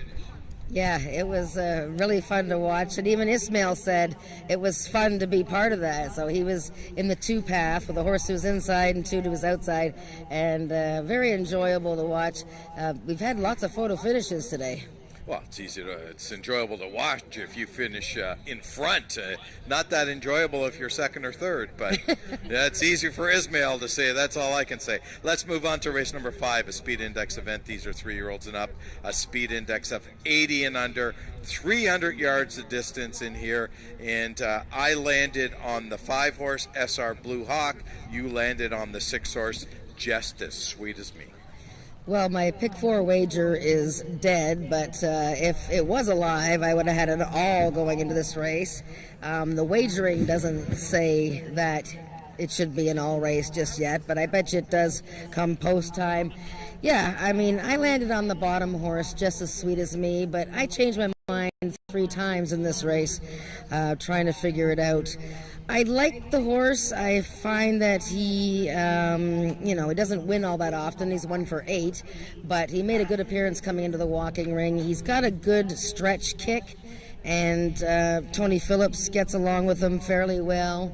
I'm just looking for a horse that maybe was going to offer a price that might be able to pick up the pieces in the late stages. Yeah, let's talk a little bit about a horse neither one of us picked in here. The horse with the best name in quarter horse racing, the 3-horse Usain Colt.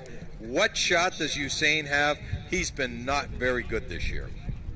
Yeah, he's been wandering a bit, 7 starts. The beginning of the year, it looked like he was just having some issues coming out of the gate sharply, broke slow and all that. You know, he began the year racing against Feisty Icon and horses like that.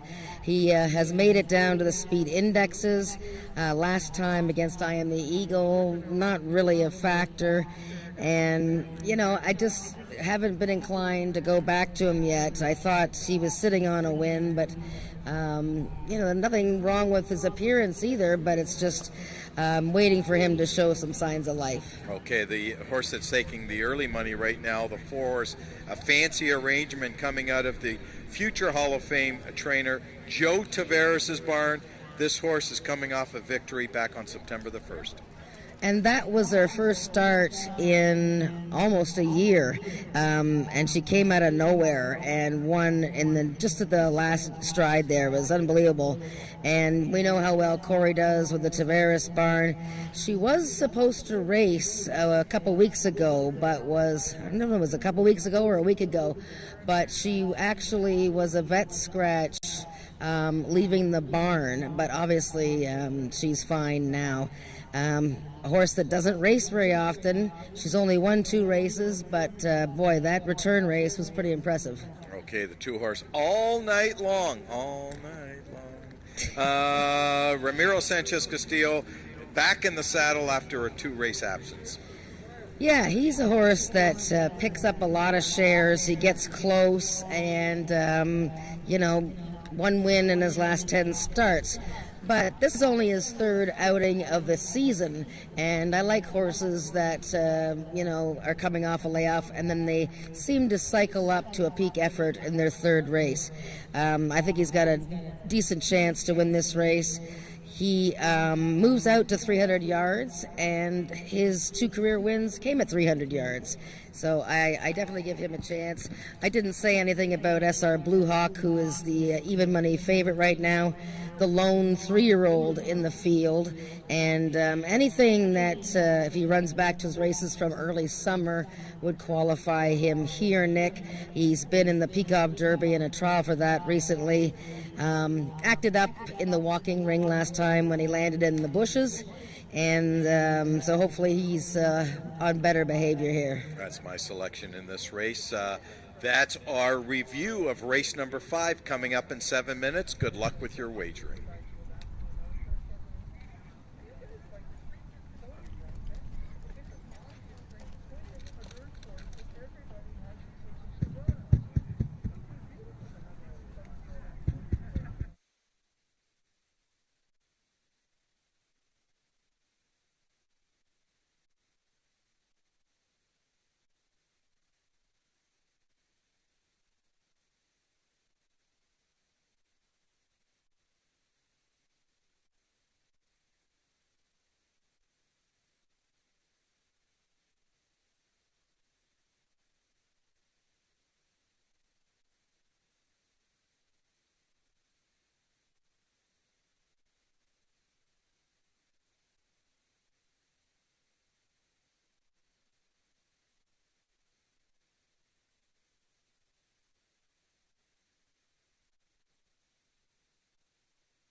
The horses are now on the track for today's fifth race. It's for 3-year-olds and upward with an average speed index of 80 and under, running for a purse of $10,000.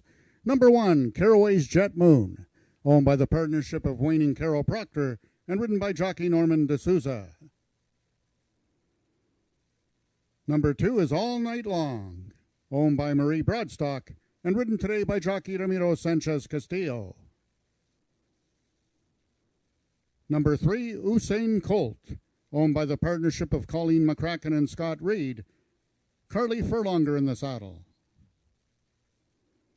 Number 4 is A Fancy Arrangement, owned by Christine Tavares and ridden today by jockey Corey Spataro.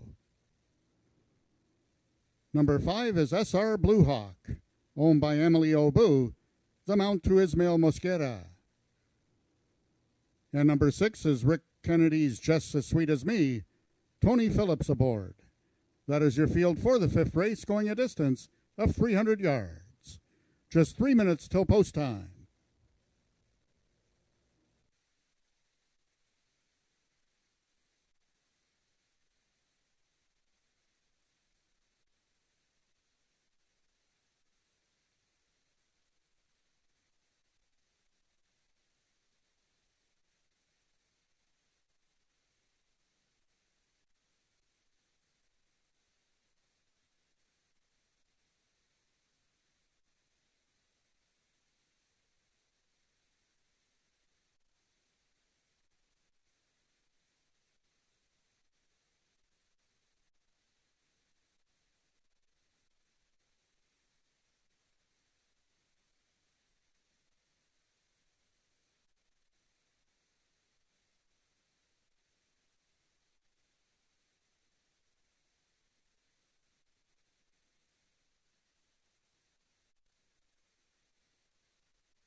All the horses are now approaching the starting gates. Just 1 minute till post time. They'll be loading shortly.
All the horses have now reached the starting point. It's post time.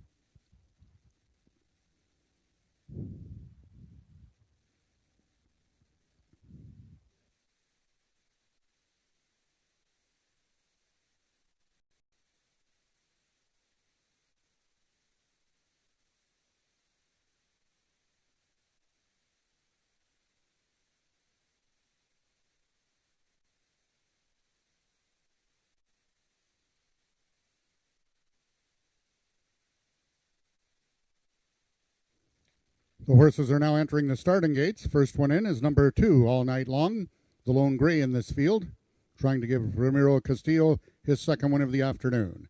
Number 4 is A Fancy Arrangement. Jockey Corey Spataro also looking for his second win of the day.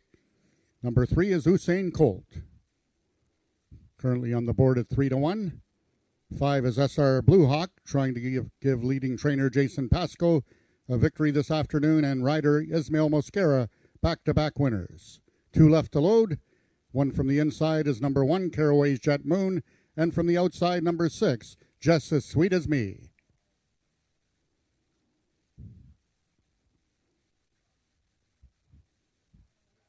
Acting up in the gate, number 5 is SR Blue Hawk. Waiting for Ismael Mosquera to climb aboard. They're at the post.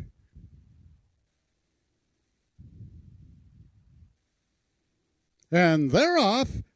Quickest towards the inside is Caraway's Jet Moon. In the center of the track is Usain Colt, and they're split by All Night Long. Usain Colt has the lead. Caraway's Jet Moon asks for run now is SR Blue Hawk. It's Usain Colt, and it will be Usain Colt to win it. A place photo between Caraway's Jet Moon, SR Blue Hawk, and Just As Sweet As Me.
We have a photo to win in the 5th race between number 3, Usain Colt, and number 5, SR Blue Hawk. Third was number 6, Just As Sweet As Me, and fourth, number 1, Caraway's Jet Moon.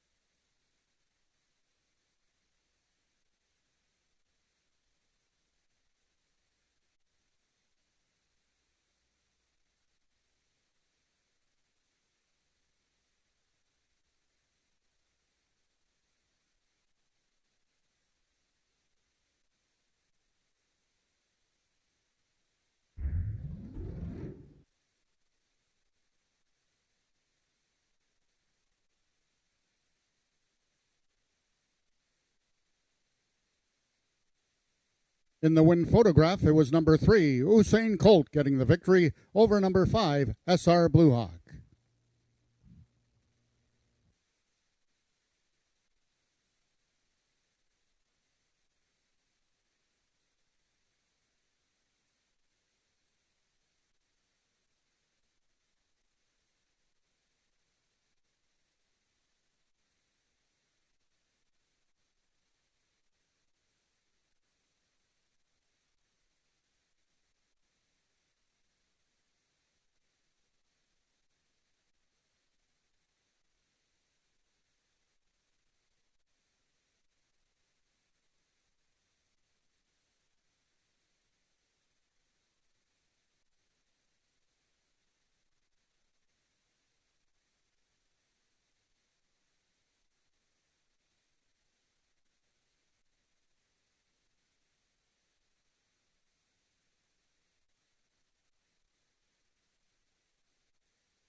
Results of the fifth race are now official. The winner is number 3, Usain Colt, 5-year-old brown gelding by Starfire Dash out of Magic to Fame by Black Moons Arising.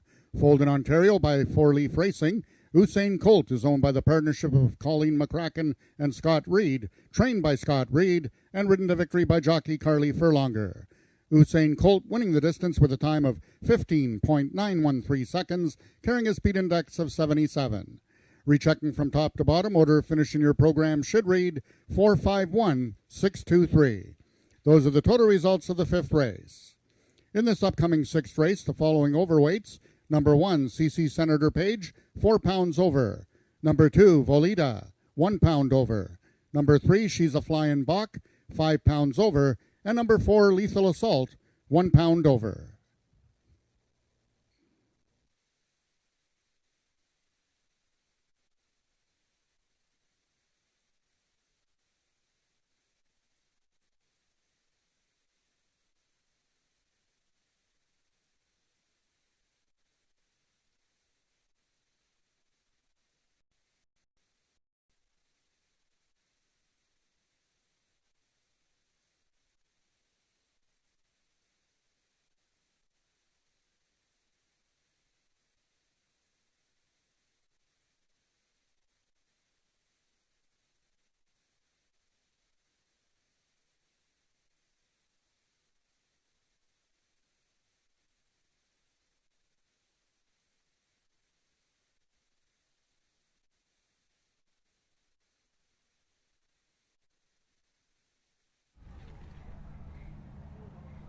Well, Usain Colt, there he is on the photo, eking out his first win of the season in his 8th attempt.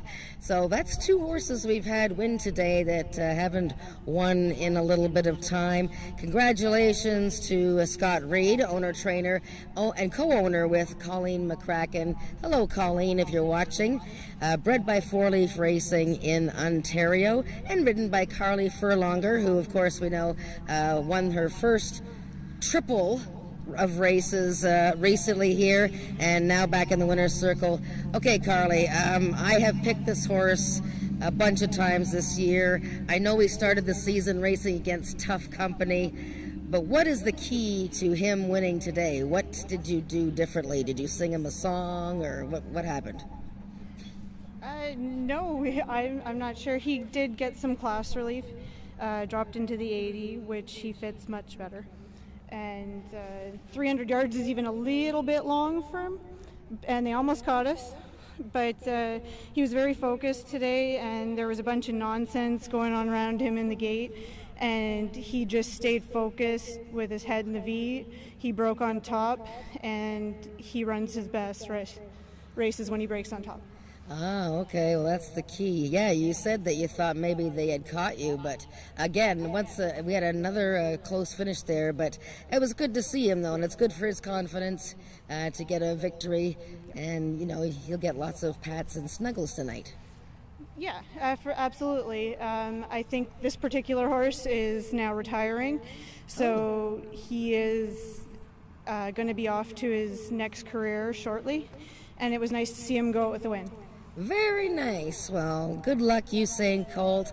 Thank you, Carly. Getting a round of applause here. Good luck to Usain Colt. It's nice to hear. That's the one thing about our quarter horses and our quarter horse people. They find a home for their horses for their next careers. Pretty young age, that's for sure. Well done to Scott Reed and Colleen McCracken. We're coming up with race 6.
Race number 6 is an allowance event. These are 3-year-olds and up, which have never won 3 races lifetime in here.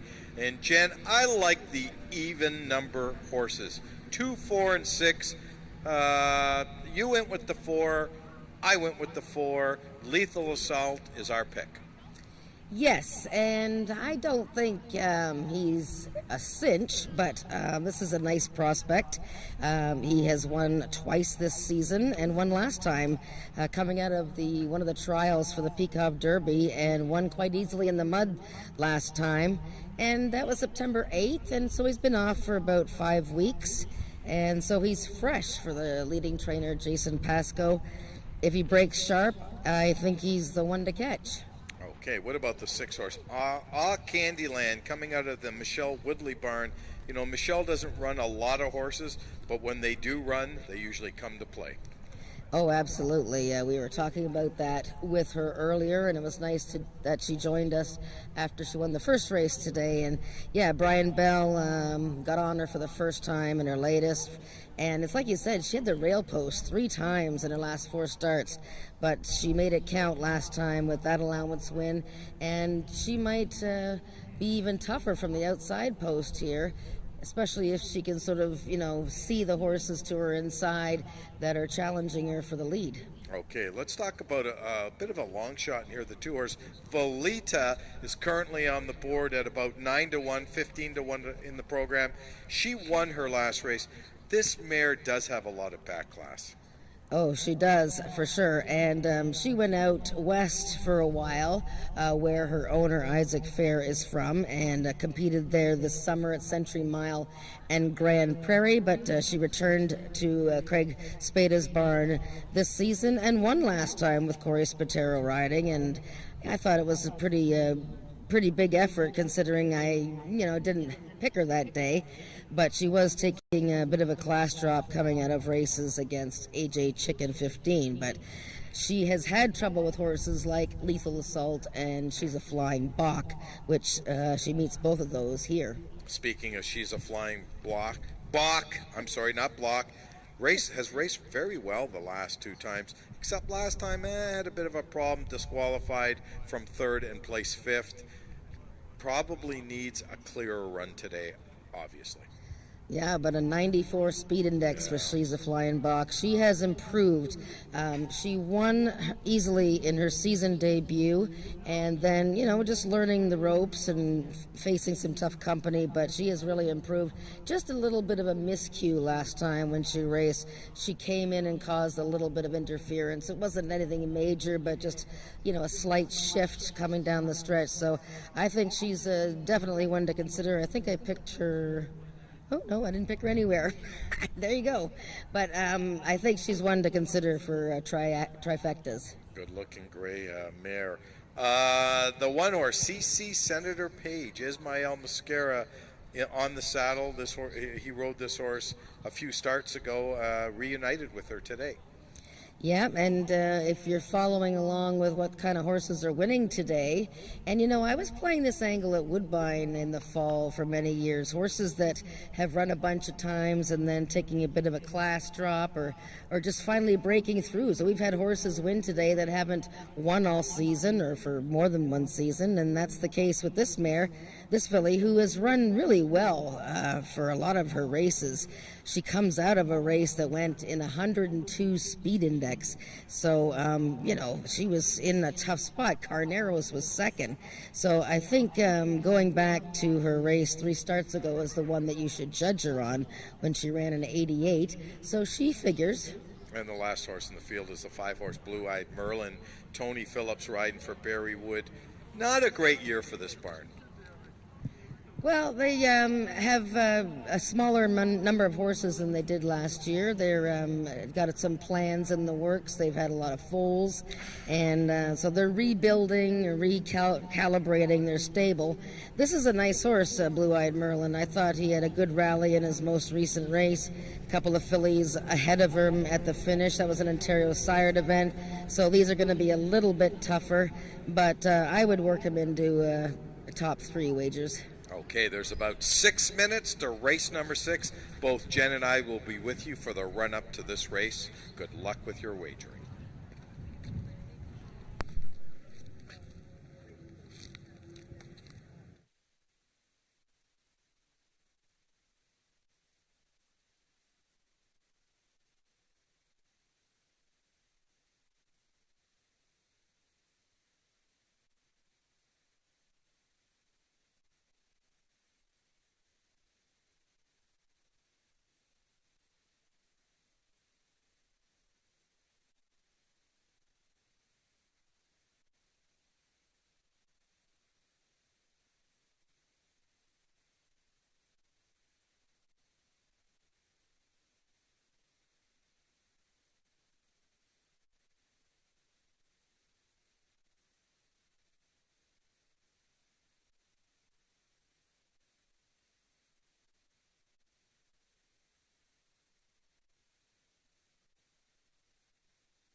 Horses are now on the track for the sixth race. It's an allowance for 3-year-olds and upward, non-winners of 3 races lifetime, running for a purse of $12,500.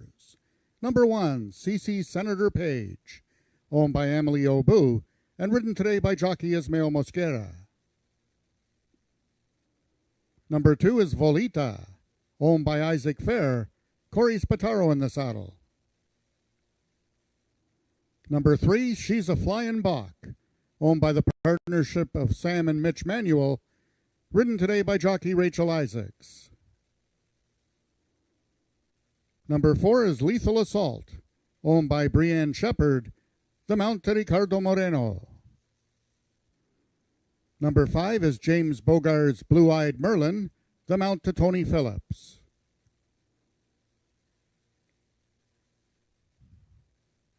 And completing the field, number 6 is Candyland, owned by Richard Winsakabi, Brian Bell aboard. That is your field for the sixth race, going a distance of 330 yards. Just 3 minutes till post time.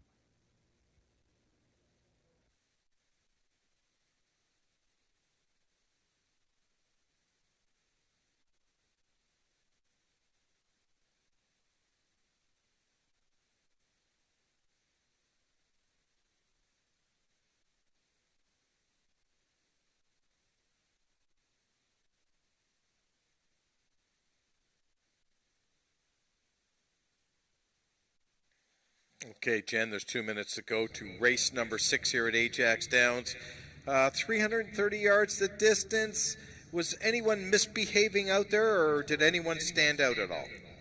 Well, no horses were misbehaving. I can't comment on some of these owners and trainers out here. But yeah, no, the horses look great. I thought Candyland made a very impressive appearance. She's a big, strong quarter horse, you know. She's just the typical quarter horse size and really calm but looking focused. Big and strong like her owner, Richard Winsakabi from New Liskeard, Ontario. That's your view from the rail. Good luck with your wagering.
All the horses are now approaching the starting gates. Just 1 minute till post time.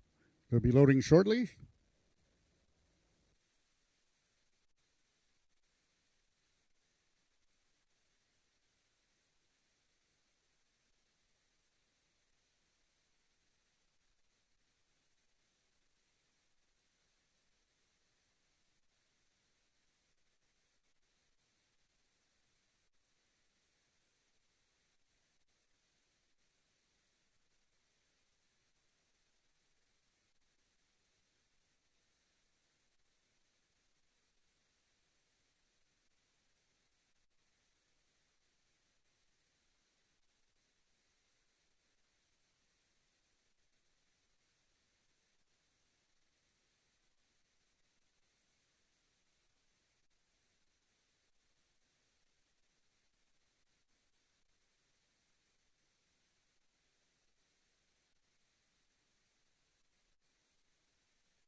Horses have now reached the starting point. It's post time.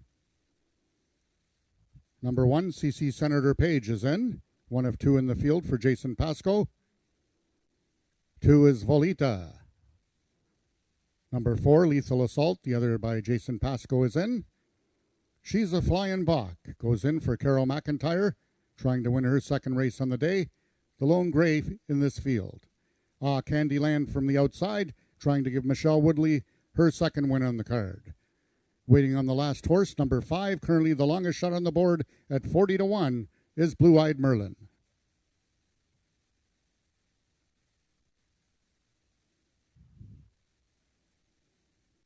They're at the post. And they're off. Out well was the inside horse, CC Senator Page. From the extreme outside is Candyland. Here comes through Lethal Assault.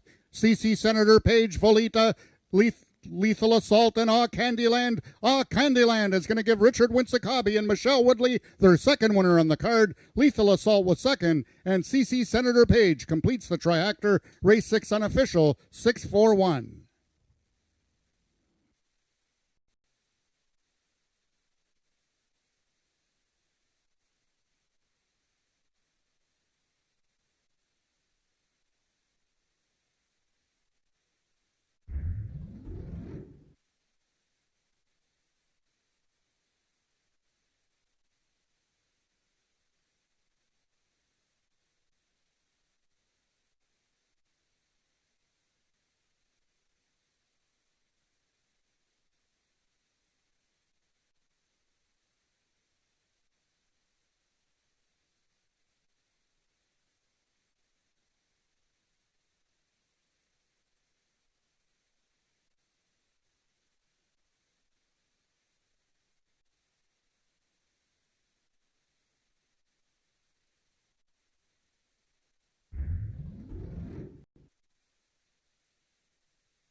The unofficial winner of the 6th race was number 6, Candyland. Second was number 4, Lethal Assault. Third, number 1, CC Senator Page. And fourth, number 2, Volita.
Results of the 6th race are now official. The winner is number 6, Candyland, 3-year-old Chestnut filly by Jess Good Candy out of Special Wave by Special Leader. Folden, Oklahoma by Aaron Harvey. Candyland is owned by Richard Winsakabi and trained by Michelle Woodley, their second win of the afternoon, and ridden to victory by jockey Brian Bell. Candyland winning the distance with a time of 16.964 seconds. 16.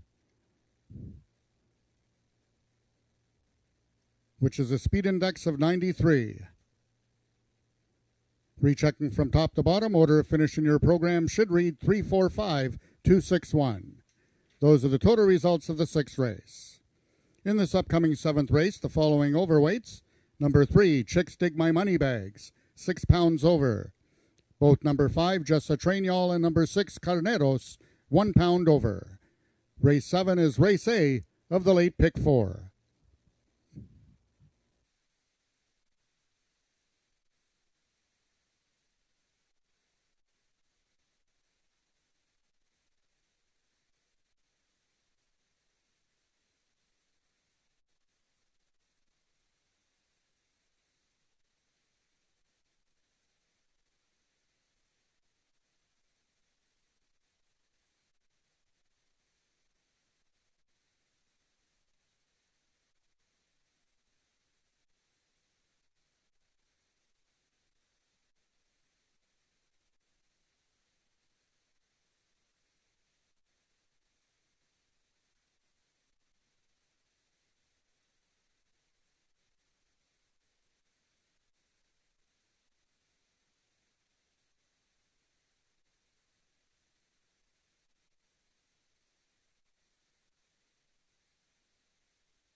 Well, we've had another winner for owner Richard Winsakabi. Congratulations to Richard and Linda and the family up there. Michelle Woodley training Candyland to win for the second time in succession this year, and that's her second win in 5 races. And Brian Bell, his second win on this filly, and what a race that was, because she was really digging in there, and I saw that she just looked like she was totally intent on outrunning those boys who were inside. I mean, Lethal Assault, he's a tough guy. Yeah, he is. But you know what? Like, she stood in the gate, and gates open. She broke sharp, but like you said, like the last 200 yards, she just almost every stride was just digging in.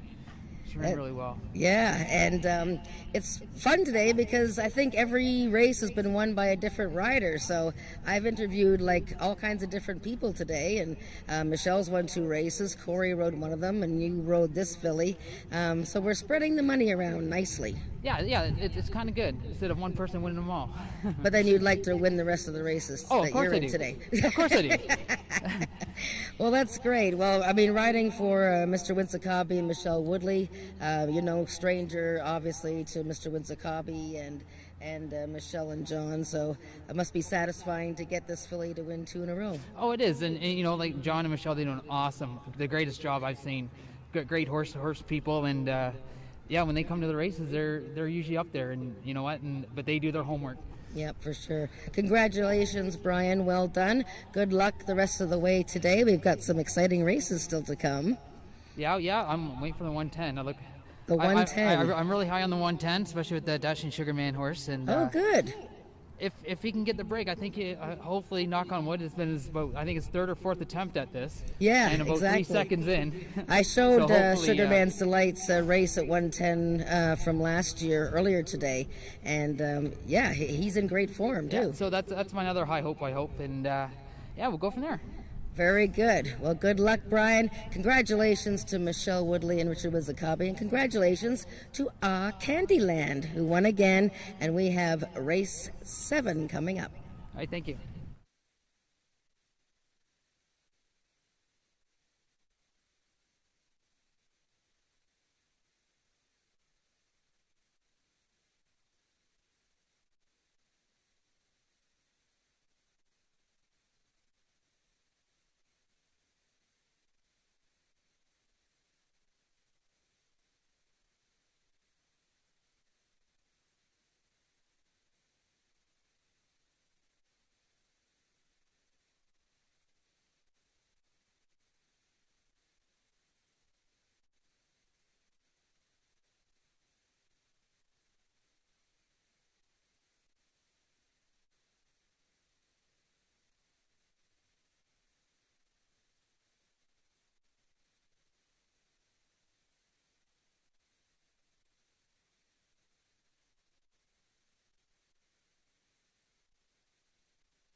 Okay, race number 7 is an optional claiming event, 5,000 the claiming price. The 5 horse is in for the tag. He's 6-5 right now. And more importantly, Jen, the start of the late pick 4. Yes, and we just saw your ticket up there before we came on the air, and I'm sure they'll put it up again. Hopefully you have better luck than I did, because I was out in the first leg of my pick 4. But this race here to start it off, I think, is a little more cut and dried than my first leg. I realize the 5 is taking some betting support right now, but I'm sure the 6 will be heavily favored, Carneros, and I'm pretty sure he's going to win this race. Yeah, and then the other horse I used in here, I used the 3 horse Chicks Dig My Money Bags, who really should be a bit of a price in here. But let's talk a little bit about the 6 horse. How can you not like this horse? He's had 7 starts this year, 4 times in the money, 10 of 38 lifetime. Nice, serious racehorse. I think he's found a really nice spot at the right distance. Yeah, well, remember 2 years ago he set a world record for 110 yards, and it was actually quite a few months after he set it that it was confirmed by the AQHA, and made all kinds of headlines. Now, believe it or not, about a month ago that record was broken, but Carneros has been an honest, hard-trying gelding for Milena Fitchin, and a wonderful fellow, and he's, been racing against some tough company, which he always has, but now he gets some significant class relief here in this race for non-winners of a race since the beginning of June. And, you can say the same thing about Chicks Dig My Money Bags. He's also finally getting some class relief, and he runs into Carnero, so I think the 2 of them are probably the leading contenders in this race. Okay, let's talk a little bit about the 4 horse Arctic Fame. This is a horse that you think has a shot in here. He's a 10-year-old gelding, but he's taking some class relief. He's coming out of 2 stake races into a optional claiming event. Yep, the same move that the other guys in the race here are making. He comes off a 2-month layoff. He's fresh and had a workout on September 26th. And, I said this a couple weeks ago, that to keep your eyes out for the Scott Reed barn. They were off to a bit of a slow start. They won 2 stakes races, but they had a lot of seconds and thirds, and now the horses are sorting themselves out. Some of them are dropping in class. And Arctic Fame is a very solid, short distance horse and digs in every time. Can he beat Carneros? I don't know if he can beat Carneros, but I think he factors into the trifecta. Talk to me about the 5 horse, just a train y'all. This horse has taken a lot of early support. I'm not sure why. What do you have to say about that? Well, first of all, he's the only horse in the race that's won this year.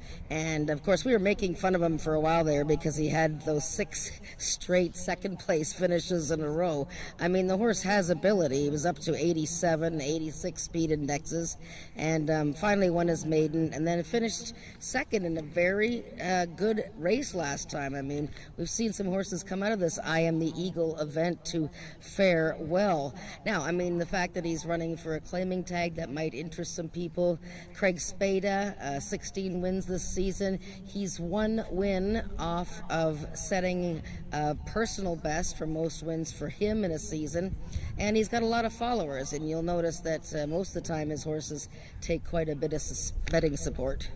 There you go. That's our analysis for race number 7. Coming up in about 6 minutes, start of the late pick 4. Make sure you get that ticket out.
The horses are now entering the track for today's 7th race. It's an optional claimer for 3-year-olds and upward, which have not won a race since June 1st, 2021, or available for a claiming price of $5,000, running for a purse of $10,000.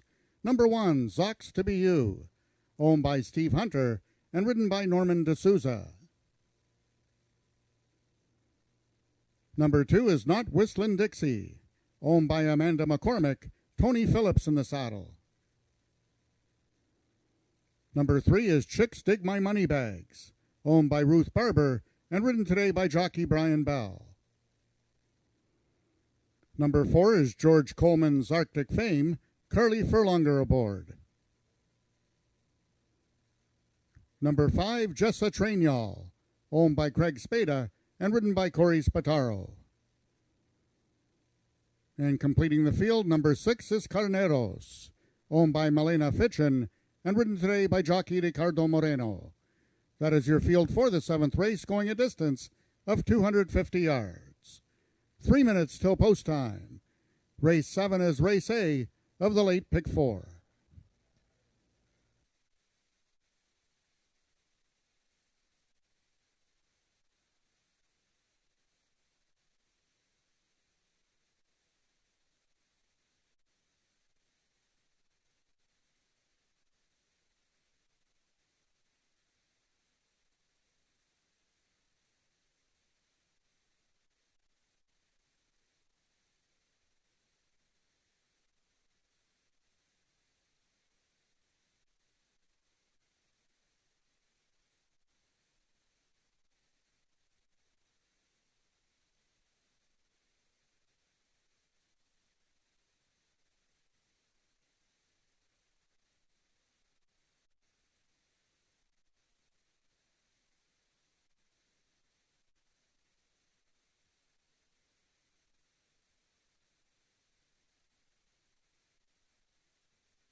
All the horses are now approaching the starting gates. Just 1 minute till post time.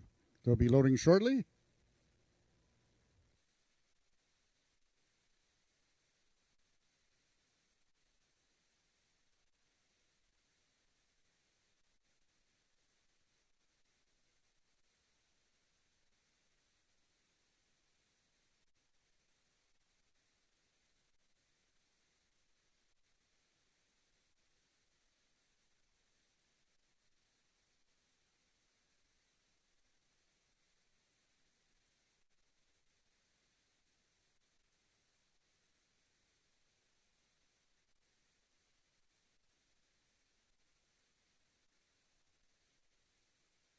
All the horses have now reached the starting point and they're loading into the gates. Number 1, Zox to Be You. First one in, currently 20-1 on the board. Number 4, Arctic Fame goes in. Carly Furlonger looking for his second win today. Number 5, Jessa Trainall. 3 is Chicks Dig My Money Bags. 4, 2, Not Whistling Dixie, and the last one in, Carneros. They're at the post. And they're off. Carneros from the extreme outside. In the center of the track is Not Whistling Dixie. Carneros a slight advantage. Not Whistling Dixie with Zox to Be You and Arctic Fame shooting through. But this one's all over. Carneros wins it convincingly. Second was Not Whistling Dixie, and Chicks Dig My Money Bags completes the triactor. Race 7 unofficial, 6-2-3.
The unofficial winner of the 7th race was number 6, Carneros. We've got a place photograph between number 3, Chicks Dig My Money Bags, and number 2, Not Whistling Dixie, and a 4th place photo between number 4, Arctic Fame, and number 5, Jessa Trainall.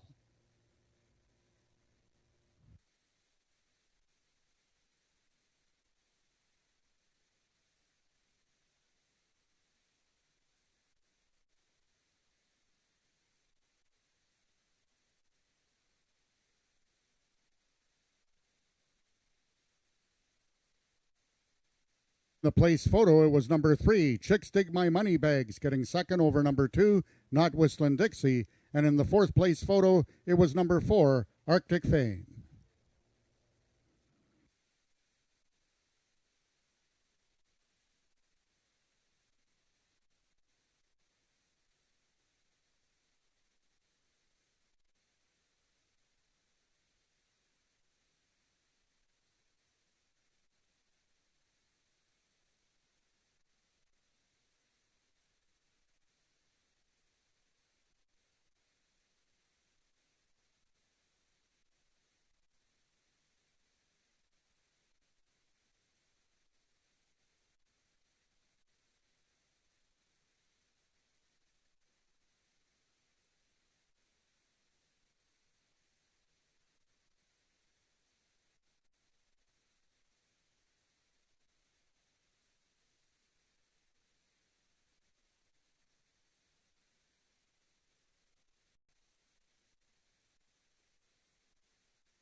Results of the seventh race are now official. The winner is number 6, Carneros.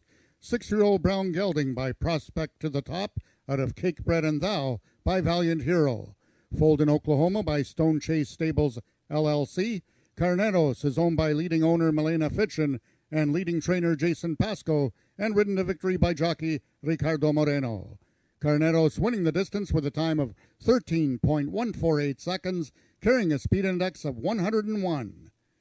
Rechecking from top to bottom, order of finish in your program should read 632-451.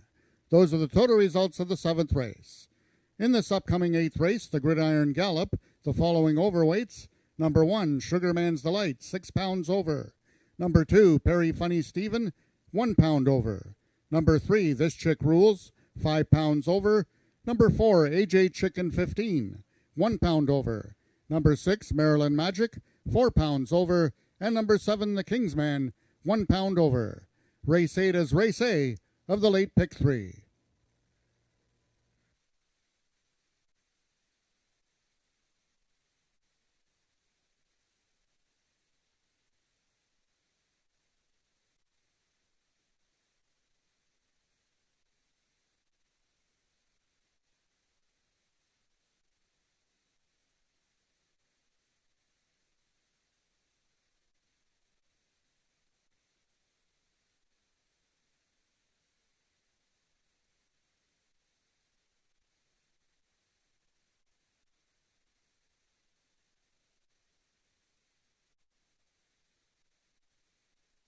Attention, ladies and gentlemen, we had a claim in the seventh race. The number 5 horse, Jessa Trainyaw, claimed for the sum of $5,000 by new owners Big Dog Racing Stable and new trainer Carol McIntyre.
Race number 8 is the feature race on today's Carter Racing and Allowance event. These are 3-year-olds and up, which have never won a race at the distance. And the distance, of course, is 110 yards, the gridiron gallop. And for those of you who can't tie the two together, gridiron gallop, 110 yards, same length as a CFL football team field.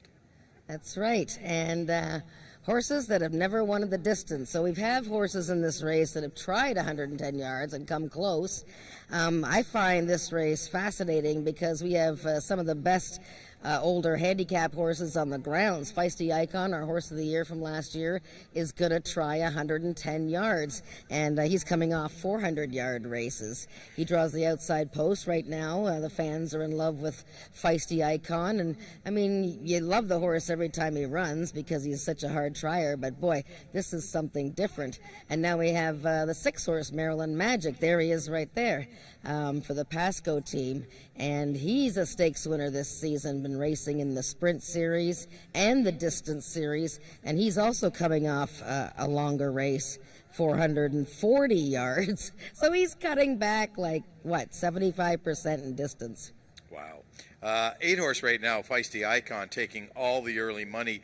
I don't like this horse. I mean, when I say I don't like the horse, I love the horse. He's a great horse.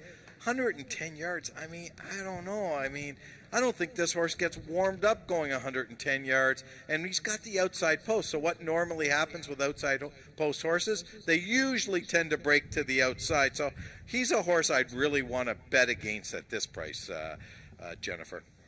Yeah, as I had said before, you know, he's cutting back in distance. And the one thing about Feisty Icon, though, is that he does break sharply most of the time. So if he can keep that momentum going, breaking sharply from his 8-post, he might be there. I mean, we've seen some horses like Country Boy 123 and other top older horses who usually race longer distances. We've seen them conquer the 110, but we've got some fast, sort of smaller, little nimble, more nimble horses in this race. The horse I really like that's really not getting any respect on the tote board right now is the 1-horse, Sugarman's Delight. This is a mare that's won 12 races lifetime, has tried 110 4 times, finished second twice. She's got Brian Bell, who's a very aggressive, good gate rider. I like this horse. Yeah, and Brian Bell was telling us when he won earlier today that he was very excited about riding this 8-year-old gelding who just ran 101 speed index, winning his most recent start. And who did he beat that day? Carneros, who just came back to win, and I believe he just ran a triple-digit speed index. Sugarman's Delight, I showed a race of his earlier today at 110 yards. He was beaten a neck. He tried the distance last year as well, was second beaten ahead. So he handles the distance. He's in good form, and he just needs a sharp start. He's a very serious contender here. And there's no better trainer on the grounds than Joe Tavares to make adjustments to make sure that this gelding is coming into the race the way he should be coming in. Let's talk about another horse that's got some speed, has won already 2 races this year, AJ Chicken 15, another horse with early speed. Yeah, and she's just a wee bit of a thing, but she is very quick and coming back in a week. Trainer Jason Pasco, when he brings his horses back in a week, they are currently winning in the last 2 years at a 31% rate. So she has tried this distance 6 times. That's quite a few times. And come very close. I mean, this gal is in the top 3 more often than not. Hard trying little gal. And she has to be considered in your trifectas and superfectas. Okay, there you go. That's our analysis of race number 7 and race number 8 coming up in 7 minutes. Both Jen and I will be with you for the run-up to this race.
The horses are now on the track for the 8th race. It's an allowance for the 3-year-olds and upward, which have never won a race at 110 yards, running for a purse of $11,000.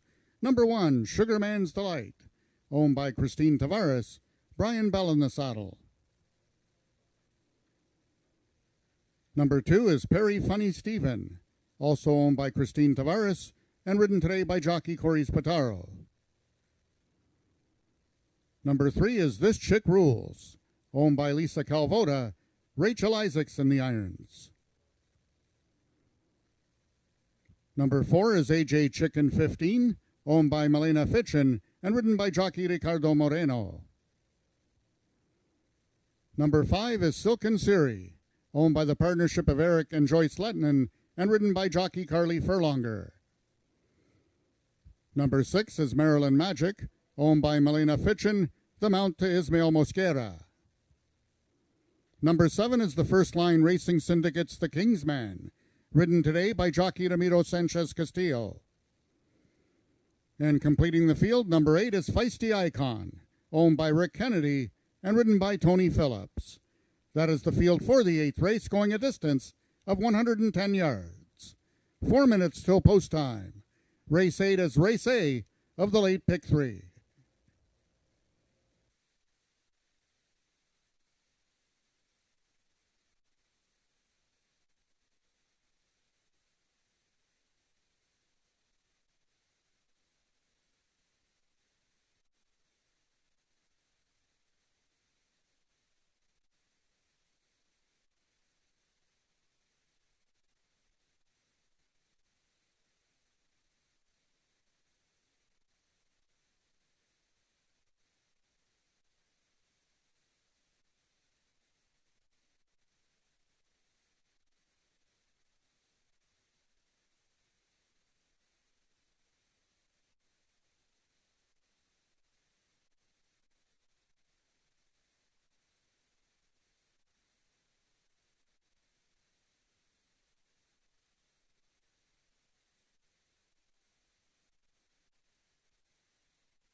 Race number 8 coming up in 2 minutes.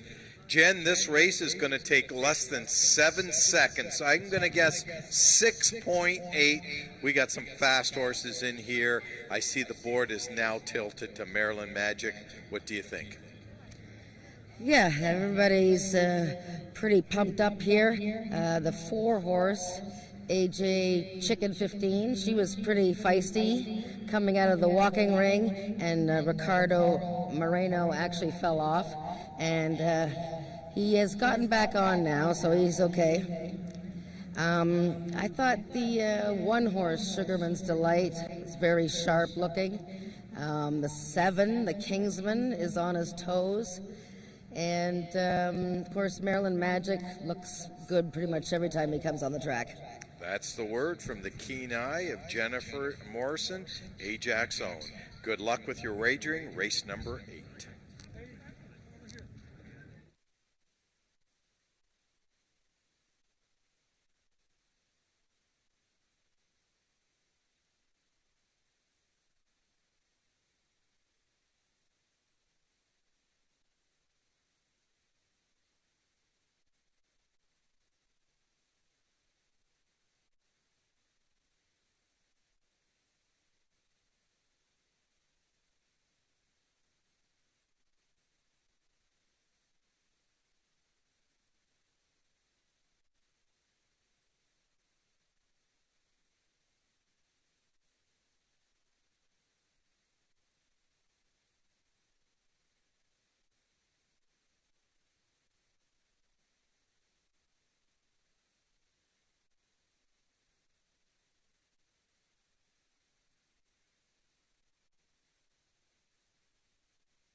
All the horses are now approaching the starting gates. Just 1 minute till post time. They'll be loading shortly.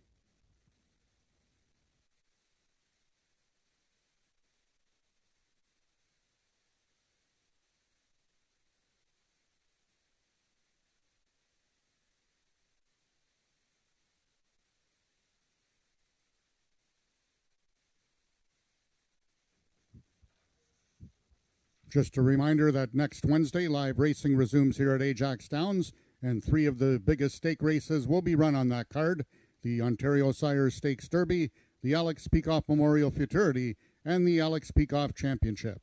It all gets underway at 12:55, first race post time. All the horses have now reached the starting point, and they're loading into the gates. Number 1, Sugarman's Delight, 1 of 2 in this field for trainer Joe Tavares. Stablemate number 2, Perry Funny Stephen, is in. 5 is Silken Siri, and 6, Maryland Magic, 1 of 2 in the field for Jason Pasco.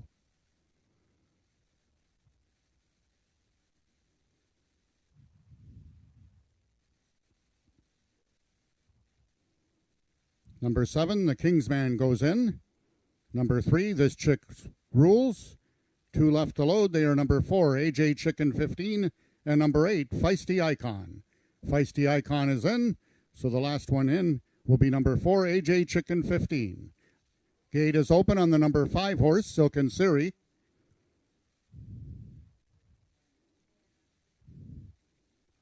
They're at the post.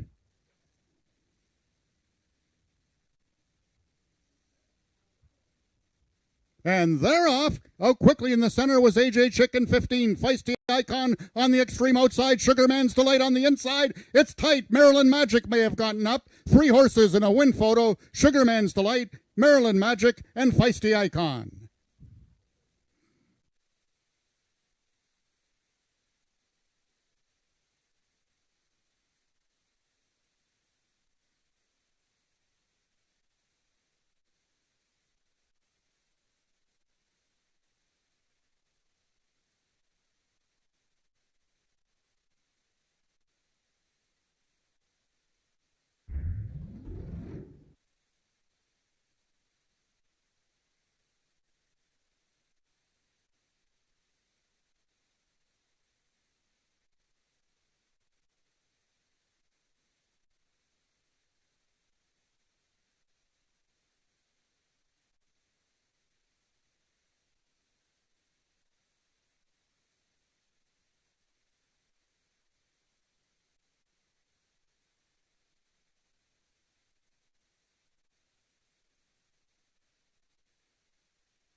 In the photograph, it was number 8, Feisty Icon, getting the victory over number 6, Maryland Magic, and number 1, Sugarman's Delight.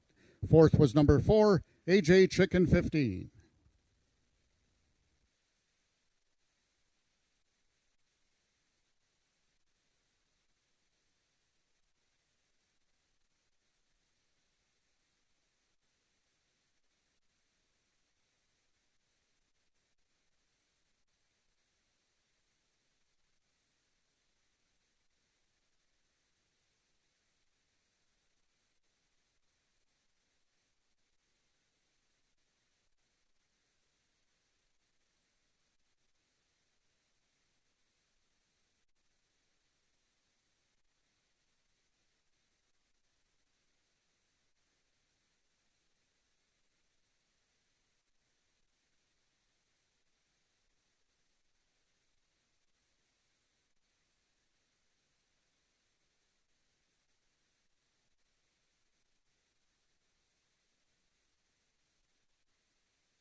Attention, ladies and gentlemen, we have a Stewart's inquiry in this 8th race regarding the start on the number 1 horse, Sugarman's Delight, and the number 3 horse, This Chick Rules. Once again, a Stewart's inquiry regarding the start on the number 1 horse, Sugarman's Delight, and the number 3 horse, This Chick Rules.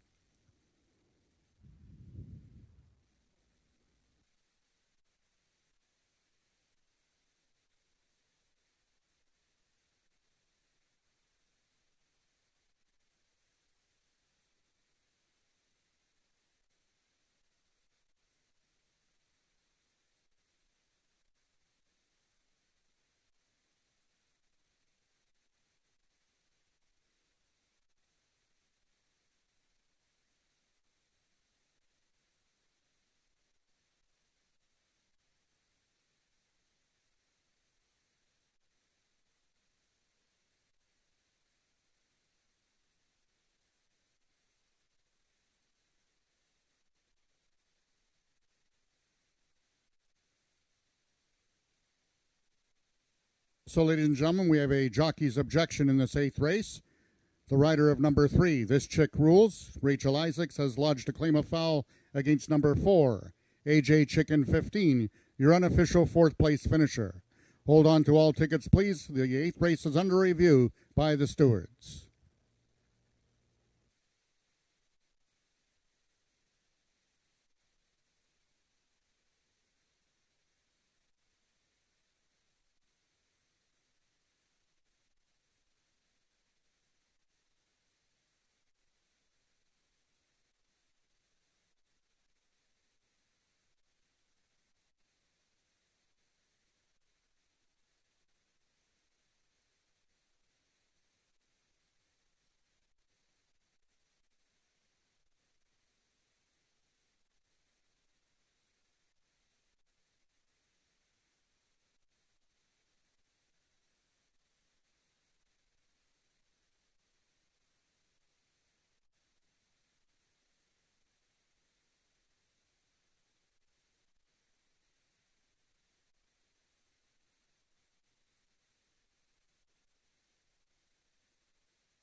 Well, Is there anything that Feisty Icon can't do?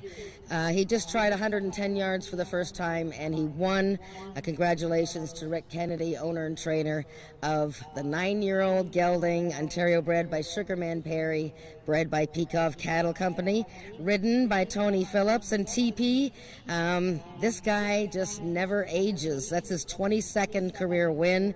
And 110 yards, I was skeptical, but you guys weren't. Oh no, this horse, when he's on his game, he always breaks on top. And I know it's a different when you go in the distance still, but he always got that big long stride, and he kind of triples up really fast when he comes out of the gate. Then he levels out, and then he finds another kick. So we knew he could do it, and we saw the race coming up, and we thought, perfect. And it's amazing. The horse has run 55 times, which really isn't actually a lot for a 9-year-old horse, but he obviously thrives on all the action, doesn't he? I mean, he just doesn't really let you down.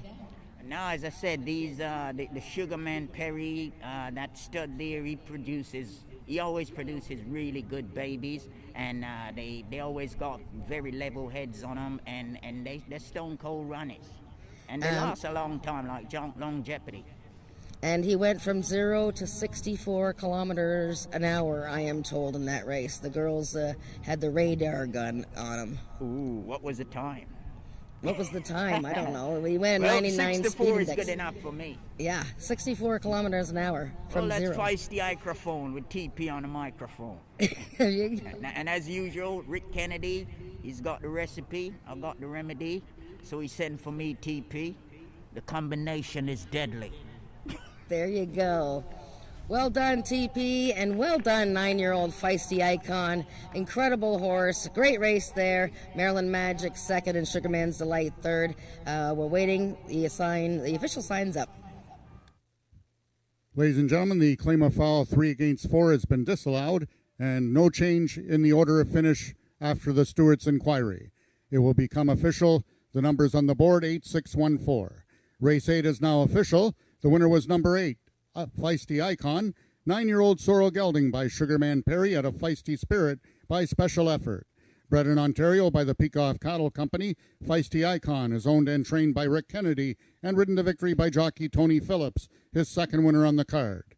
Feisty Icon winning the distance with a time of 6.907 seconds, carrying a speed index of 99.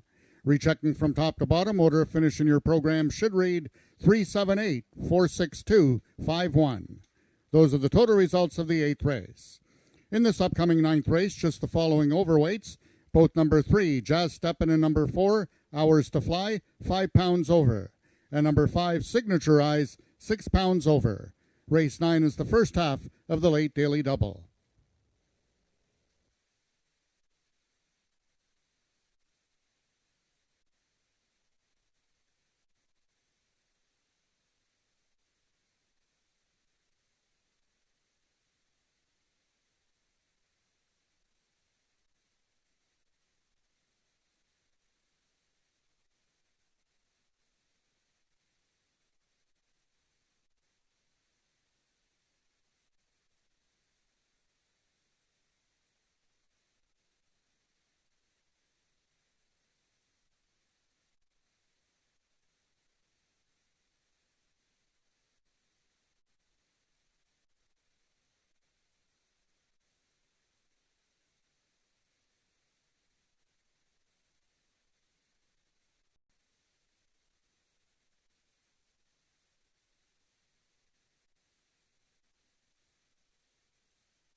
Jen, this is why I love horse racing, because it humbles you.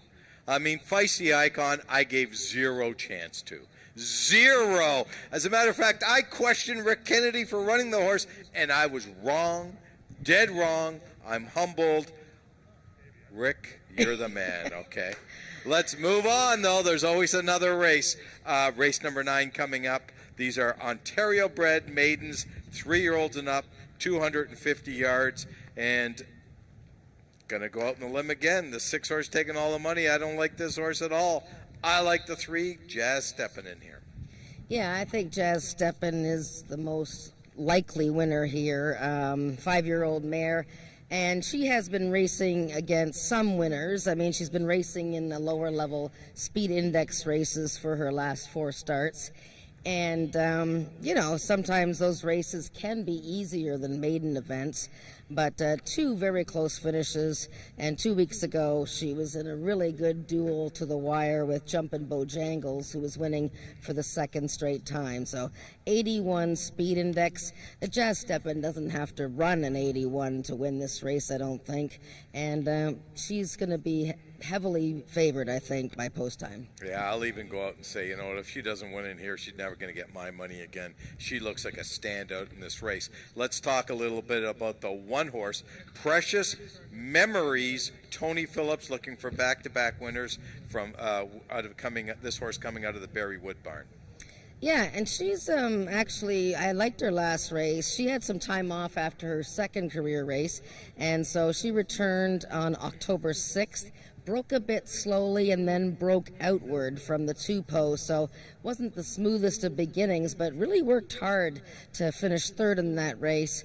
And Kitsa Winner was 2nd, and we're going to see her because she's right beside Precious Memories. But this is a filly that is learning the game, and I could use her in trifectas. I know a horse you like in here coming out of the Rick Kennedy barn. He's looking for back-to-back winners. Signature Eyes. This horse has won, but got DQ'd, so still stays in the maiden ranks. Actually, Frankie Smooth. Frank it was Ferrari. Frank that liked the horse. He likes the horse. Yeah, somebody liked the horse. Frank, the smooth man, likes the horse. That's right. And, yeah, he won a race on September 1st. That was a 400-yard dash, and that was the race where there was a horse that there was only 2 horses, actually, that were well in front of the 3rd horse, and the 2 of them, Signature Eyes and Up and Over, were smashing each other all the way down the lane. Signature Eyes won, was disqualified. Last time, 300 yards, he blew the start, wasn't a sharp start at all, and had no chance to catch up. I mean, he looks like a horse that's sitting on his maiden win. Brian Bell is going to give him a chance here, as Tony Phillips has been riding the horse. I guess it's the distance, 250 yards. Is that going to be okay for Signature Eyes? I think it's short, but it's 250. But I was so wrong last time. I didn't think Feisty Icon can get up going 110. 250, I think it's short, but Frankie Smooth, he's a sharp guy. He doesn't think that's a big problem. Yeah, well, I mean, the horse is a contender. I don't know that anybody's going to beat the 3, Jazz Steppen, who has now gone to 3 to 5. But then again, she's had 11 tries, and she's been 2nd 3 times and 3rd 3 times. Okay, and the 6 horse has Norm Lloyd D'Souza on her back today. Tony Phillips rode this horse last time, and Tony Phillips looked like he has a choice of quite a few horses in here. He landed on the 1, so I'm not sure about that. Anyways, the 3 horses now taking all the money, 3 to 5. The ninth race coming up in about 7 minutes. The first of our late daily double wagering today. Good luck with your wagering. We'll see you after the 9th.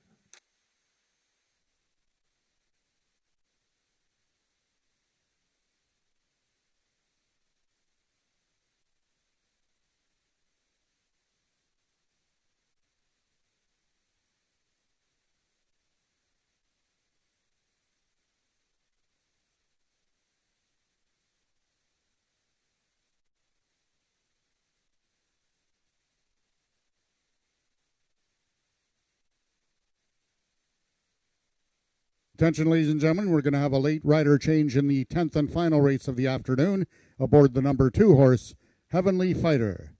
A jockey to be announced on number 2, Heavenly Fighter in this afternoon's 10th and final race of the afternoon.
The horses are now entering the track for the 9th race. It's for Ontario-bred maiden 3-year-olds and upward, running for a purse of $13,000. Number 1, Precious Memories, owned by James Bogar, the mount to Tony Phillips. Number 2 is Kit's a Winner, owned by Earl Foster, Max Pedal in the irons. Number 3 is the Big Dog Racing Stables Jazz Steppin', ridden by jockey Rachel Isaacs. Number 4 is Hours to Fly, owned by Dan Giles, the mount to 10 Harriot. Number 5 is Howard Walton's Signature Eyes, ridden today by jockey Brian Bell.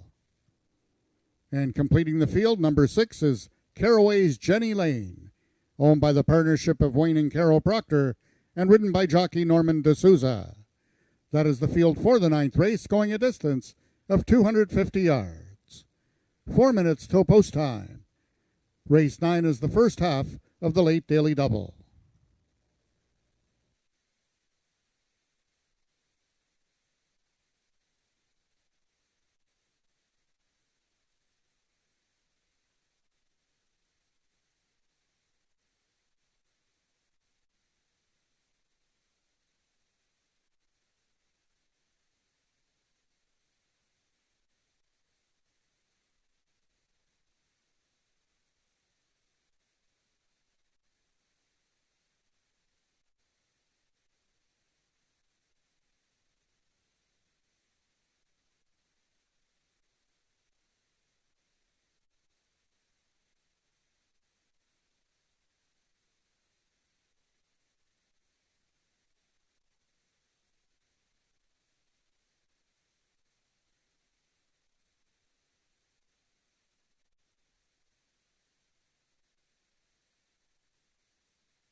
Horses are now approaching the starting gates. Just 1 minute till post time. They'll be loading shortly.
All the horses have now reached the starting gates. It's post time.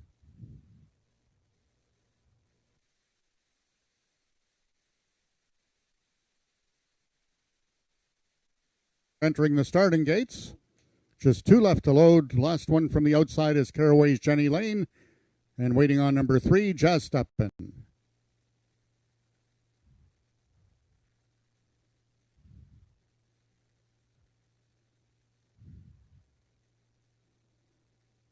Jazz Steppen is in, as is Caraway's Jenny Lane.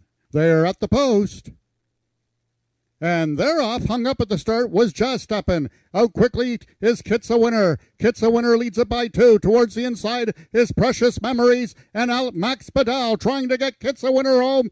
And he's going to do so. Kitsa Winner wins it. Precious Memory second, and a photo for the balance.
An official winner of the 9th race was number 2, Kitsa Winner.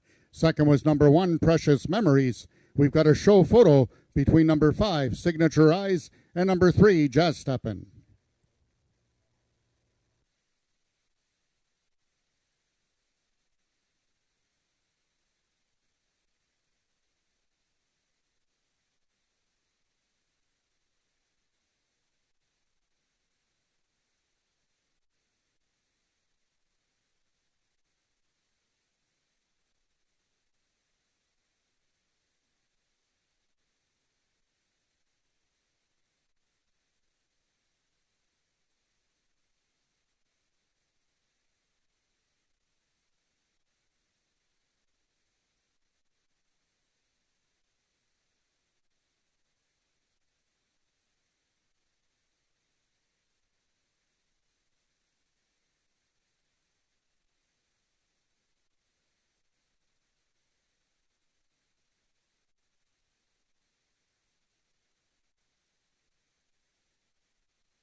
of the ninth race are now official. The winner is number 2, Kit's a Winner, 3-year-old Bay Filly by Winner's Award out of Kitterisa by Black Moon's Arising. Bred in Ontario by Hesty Sport Incorporated, Kit's a Winner is owned by Earl Foster, trained by Paul Garrison, and ridden to victory by jockey Max Badal. Kit's a Winner winning the distance with a time of 13.9186 seconds, carrying a speed index of 69. Rechecking from top to bottom, order of finish in your program should read 214536. Those are the total results of the ninth race. In this upcoming 10th and final race of the afternoon, we have a steward scratch in the program. Scratch the number 4 horse, Caraway Zoomin' Lane. We've got a jockey to be announced aboard number 2, Heavenly Fighter, and the following overweights. Number 1, JLS Dean's Dynasty, 4 pounds over. Number 7, Investments, 6 pounds over.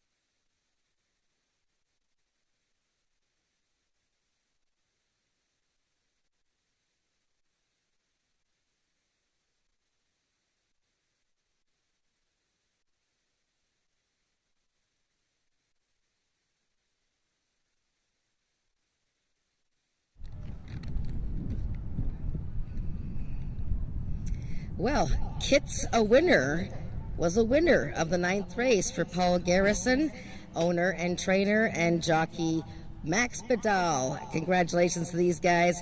Owner is Earl Foster. Pardon me. Paul Garrison is the winning trainer. And Hesty Sport bred this filly by a winner's award. And Max, congratulations on the victory here. You lost a squeaker earlier today, but you got that back with this filly. She's had a lot of chances, but this year is the year that she really has gone forward with 3 second-place finishes coming into this race. Was there a difference today on getting her to win her maiden race? Well, today she was kind of relaxed today, and she was showing me some signs that, like, okay, I'm ready for this today. You know, after that 2 seconds in a row, she's like, okay, they're not going to catch me today for sure. So, but she's a nice little filly. Yeah, and between you and Paul, you guys have had quite a few seconds and thirds this year. But, I mean, you still make money, and winning Oki ran well today. But this filly is, certainly getting better, and hopefully we can see her again either this year or next season. Yeah, I guess she would be here next season, I think. I'm hoping, because she's just getting better and better, So I hope they bring her back next year, because it's a filly that I really liked as a baby, and now she's maturing. Hope she stays around a little more longer. Well, that's great, Max. Well, congratulations on the victory to you and Paul and owner Earl Foster. I want to thank Mr. Foster for putting me up, and congratulations to Trainer Garrison. Very good. Way to go, Max, Earl, and Paul Garrison. We have race 10 coming up in 15 minutes.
Race number 10 is the final race on today's card of racing. This is a maiden event, 3-year-olds and up, 220 yards the distance.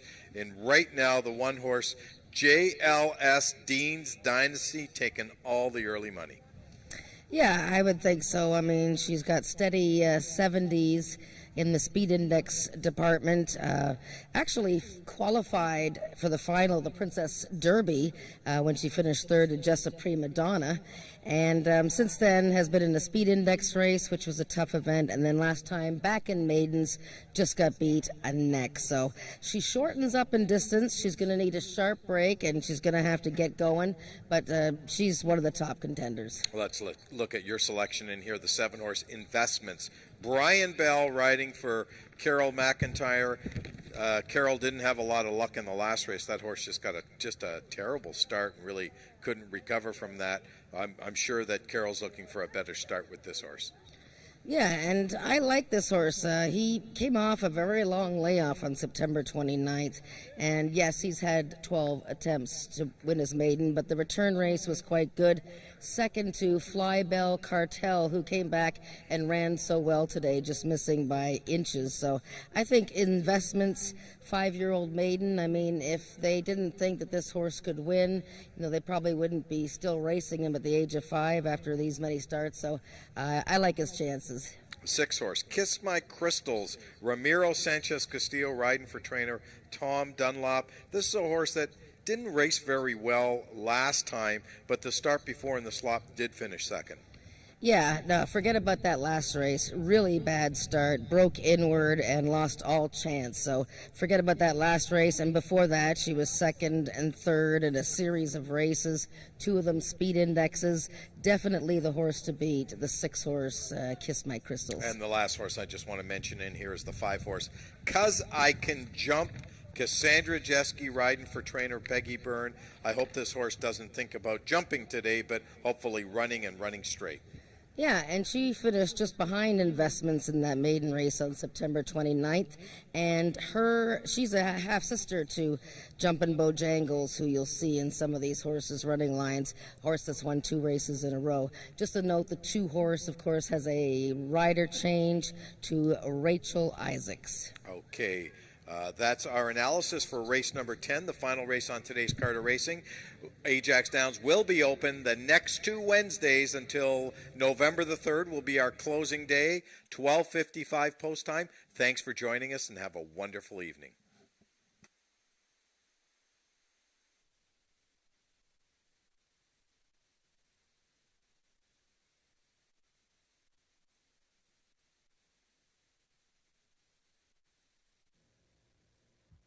In this 10th and final race of the afternoon, the rider of number 2, Heavenly Fighter, will now be Rachel Isaacs. Rachel Isaacs rides number 2, Heavenly Fighter. Corrected weight will carry 5 pounds over.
The horses are now on the track for the 10th and final race of the afternoon. It's for maiden 3-year-olds and upward, running for a purse of $11,000.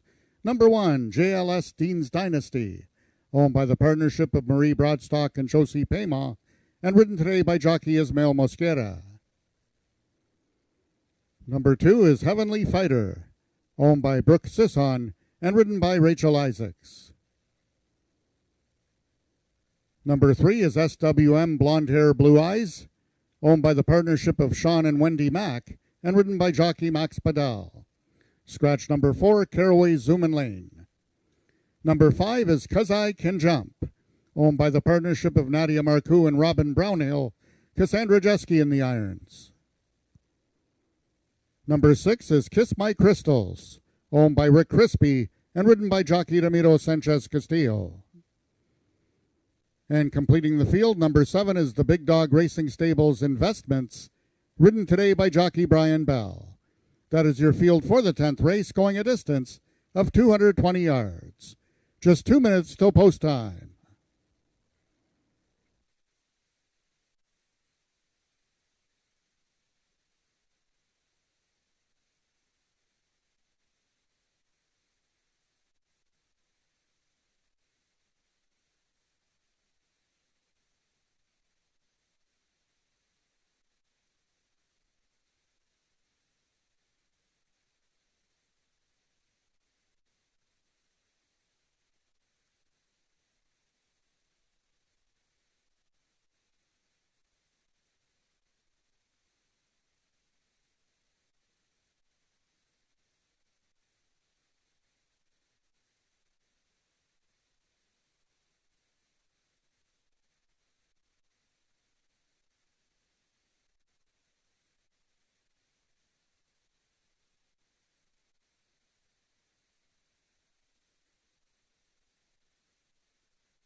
The horses are now approaching the starting gates, just 1 minute till post time.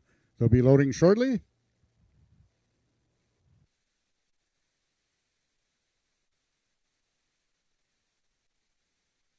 The horses are now entering the starting gates. The first one in, number 3, SWM, blonde hair, blue eyes, trying to give jockey Max Bedell and trainer Paul Garrison both ends of the late daily double. Number 1 is JLS Dean's Dynasty. Ismail Mosquera looking for his second winner in the card. Number 5 is 'Cause I Can Jump.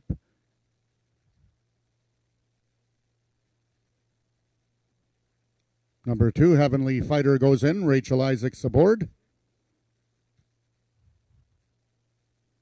Number 6 is Kiss My Crystals. And the last one to load from the outside stall, number 7, Investments, in this 10th and final race of the afternoon.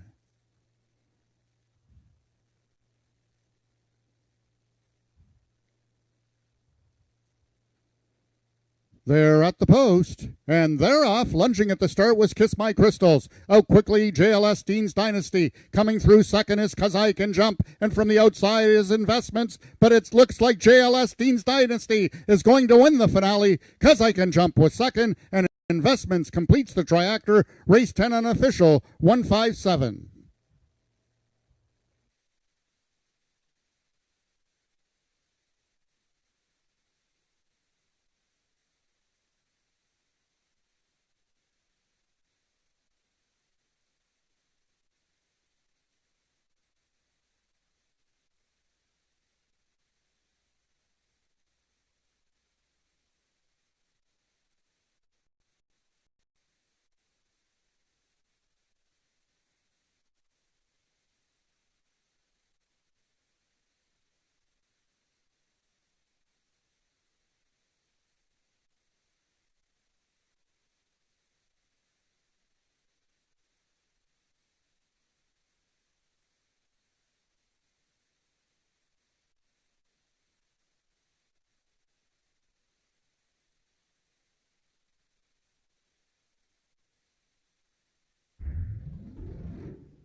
The unofficial winner of the 10th race was number 1, JLS Dean's Dynasty.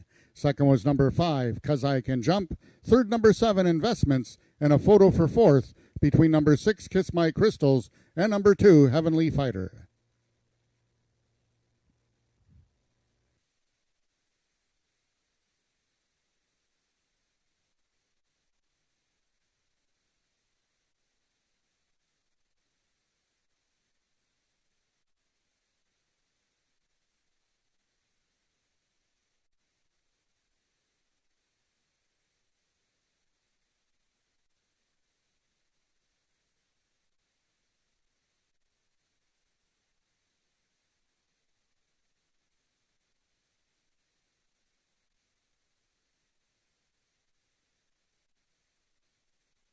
In the fourth place photo, it was number 6, Kiss My Crystals, finishing fourth.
Results of the 10th and final race of the afternoon are now official. The winner was number 1, JLS Dean's Dynasty, 3-year-old Bay Filly by T-Cause out of Friedaville's Dynasty by FDD Dynasty.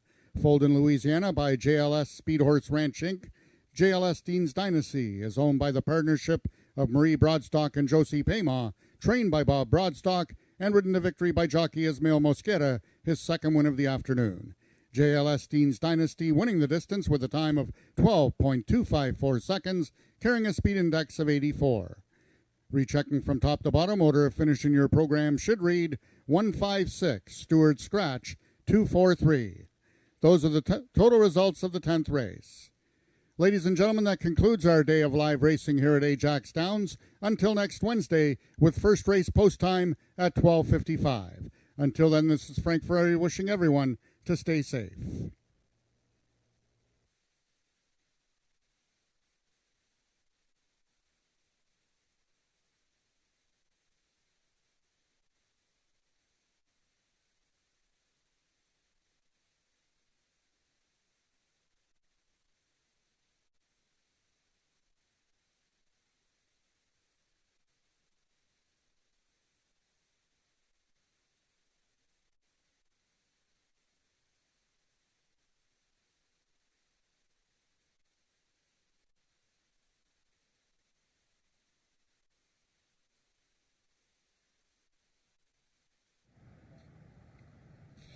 And congratulations to JLS Dean's Dynasty and Bob Broadstock for winning the finale, Ismail Mosquera riding. And a great day of 10 races here, a lot of exciting events. But boy, things really ramp up next week. Our penultimate day of racing. Next week we have 3 stakes events. We have a t-shirt giveaway from the Ontario Sire Stakes because we have an Ontario Sire Stakes event. So make sure you register to attend the races next week to see 3 stakes events and get your t-shirt. And then we wrap everything up on November 3rd. So hope to see you next Wednesday, and good night.